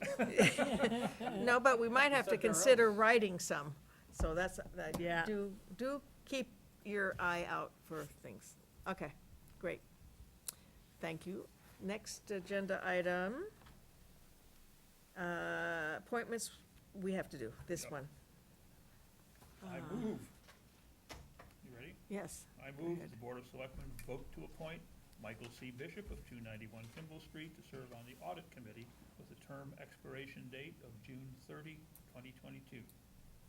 Second. bunch of seconds on that one. Any discussion? I think it's a perfect person to put on there. All those in favor? Aye. Okay, that was unanimous. I move that the Board of Selectmen vote to appoint Christine Lear of 120 Oak Knoll Road to serve on the Municipal Facilities Committee with a term expiration date of June 30, 2022. Second. Okay, I have discussion on this one. yes. Like, you know, because we just talked about, I mean, I was suggesting that we put more people from different buildings on, and the desire was not to have people from a particular committee. This person's from a particular committee, it seems counter to that. I'm just wondering, I'm certainly fine with this, because I would like to actually expand it further and get more people on. But if Yeah. we don't want to do that, then I think it's hard to not do that and do this. I think we need a whole lot more members. It's very hard to have a quorum right now, and she was ready, willing, and able. I was beating the bushes everywhere for other members, so frankly, it would be a kind of a blow to not be able to have her on currently, unless and until we change the charter to explicitly. Okay. So Well, I guess she's- what and I'd like she's to not- do then, if I may, There's nothing is- in here that says that's the reason we're appointing her. No, No, but still, she's Yeah. coming as, she is the chair of the school committee, so you. So I guess I'd like to propose that if everybody's okay with it, is that I take a crack at kind of revising the municipal facilities makeup in the charter a little bit, just to try to address some of the issues that I've heard about, Okay, to bring back to the committee. yeah, all right, but sure. I don't think that should, they're mutually exclusive, No, this appointment because if I can and do what that, you're then I'm planning on doing. Totally fine with this. Yeah, no, I'm Okay. fine with Yeah. that. All right. Okay, do I have a, I Yep, have a we made a motion. motion. Do I have a Second. second? Yep. Okay, all those in favor? Aye. I Okay. do have a question, though. I thought that we cut the municipal facilities term to 1 year. In the charter. We started off at 3 years, and then we revised, I thought we revised the charter to 1 year. Did we do it the other way around? We started off 1 year and went to 3? staggered terms at any point? No, I can't remember right now. Yeah, I don't remember either, and frankly, you don't want to have it 1 year because these projects. We just need to look at the charter. Yeah, okay, yeah, What you're gonna do. yeah, Yeah, In fact, well, yeah. We don't know what it is now. I know. Yeah, Actually, at a have certain like point, 5 or there 6 were a different bunch of versions. committees Yeah. that I really, we do want to review those committees, because there were a bunch of them where the terms didn't make sense, that we're Right. constantly renewing them, Right. and why, and on certain ones like this, where the projects have this arc, that the learning curve is incredible. You have to have people there for, several meetings before they can catch up. Right, It would be right. just counterproductive to have it every year, so. Yeah, I mean, that's probably something to look at for all those charters, right? Like, I know Yes. Deer Committee's only got a 1-year term, and Also, so. yes, it's right, like, and, why? Well, because it was kind of a temporary thing. Yes. But now that it's starting to establish itself, it probably Yeah. should be longer, Probably, so. so, All right, we have finished our town administrator's report. We've done our liaison reports, unless I'm, and there are minutes. Minutes of Tuesday, September 24th, 2019. I forgot mine at home. There were a couple of typos, but I had a couple of questions on page 5. I have a question on page So one. my Okay. most recent charge Let's start with page 1. is annual. for the Yeah. municipal facilities, And okay. and it's not a error in the minutes, but Debbie Bentley is requested the poppy display in the town center for the 75th anniversary of World War II, which, if I recall correctly, we're already past it. Well, no, but she was suggesting she would do it again for Veterans Day, if we were interested. But it's not the 75th anniversary. No, no. So- Sorry. Yes. Yeah. Yeah. Well, Well, she mentioned the she referred to it, yeah. 75th anniversary, and she said, I know that it's passed, but I have all the poppies. We could do it for Veterans Day. Yeah. Okay, all right. Town center for Veterans Day then. Yeah. We'll amend that. Okay. And you said item 5? Page 4 and 5, under the Town Government Organization Policy and Bylaw Review, the Administrative Authority. In the minutes, it's just copied what the memo that we got, saying the things that we wanted to authorize Tim to do. But it doesn't say that we decided to adopt those ideas and to actually authorize them. So I know we didn't take a vote, but I do feel that we should at least reflect in the minutes that this was all agreed to and that we're supporting this, so that, because otherwise, it's in limbo. So. There's one bullet that was taken out entirely. Yeah, and maybe there's a bullet, yes, but the thing is that I think we have to have some statement in here saying that the Board of Selectmen, this is what we've discussed and agreed to these points. So we Yeah. can amend it to say the Board of Selectmen reviewed and endorsed. And endorsed, okay. And then, let me see, the mileage rate and ambulance fees. Okay, and then the other thing was on the ambulance fees, it has a, I just want to put that on our next agenda, because I think that's one of the ones that we're going to probably take out, and not have a policy on ambulance fees unless somebody feels that we really should have a policy on ambulance fees, because it's going to be so generic, I think it'll be kind of meaningless, but I don't know if that just reminded me that I wanted to. It would be changed when we have single payer anyway. So I have a question about Okay. the format of these things, right? So this is the new stuff that we have, but, and I realize I keep focusing on this, but we've been sued so many times for doing this wrong. Something like the ambulance fees.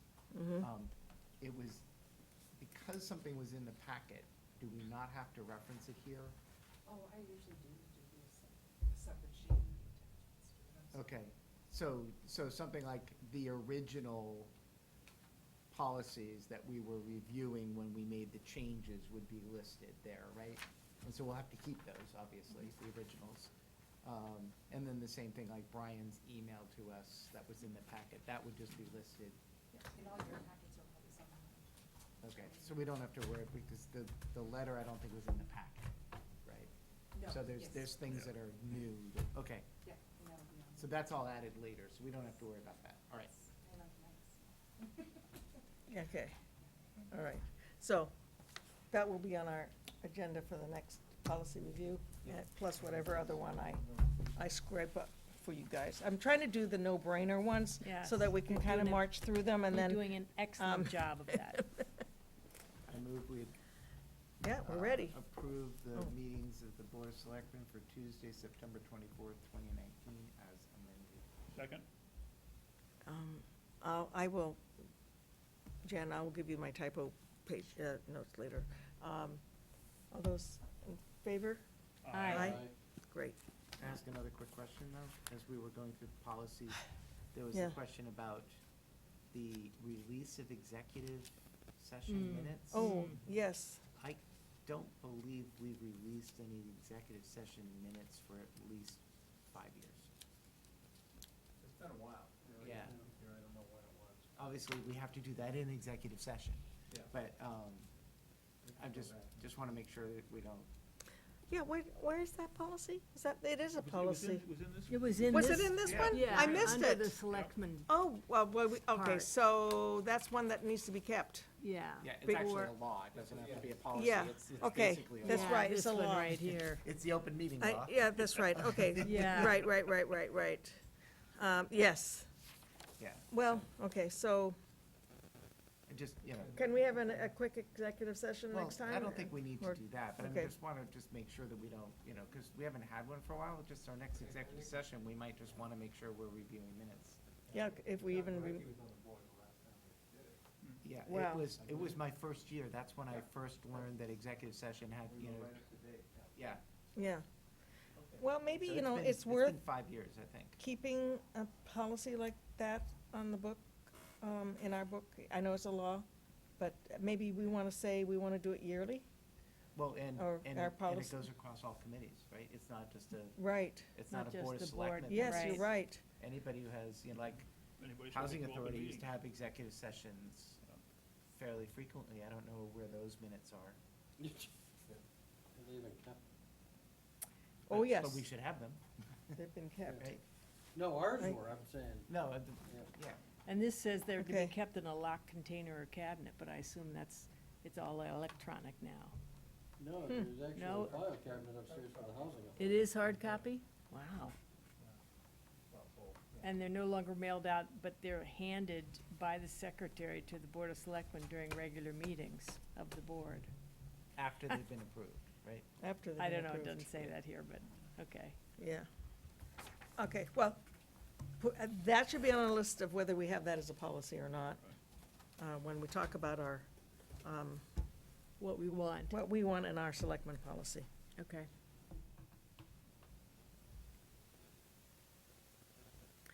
I have just two sort of points of information. Okay. If that's all right.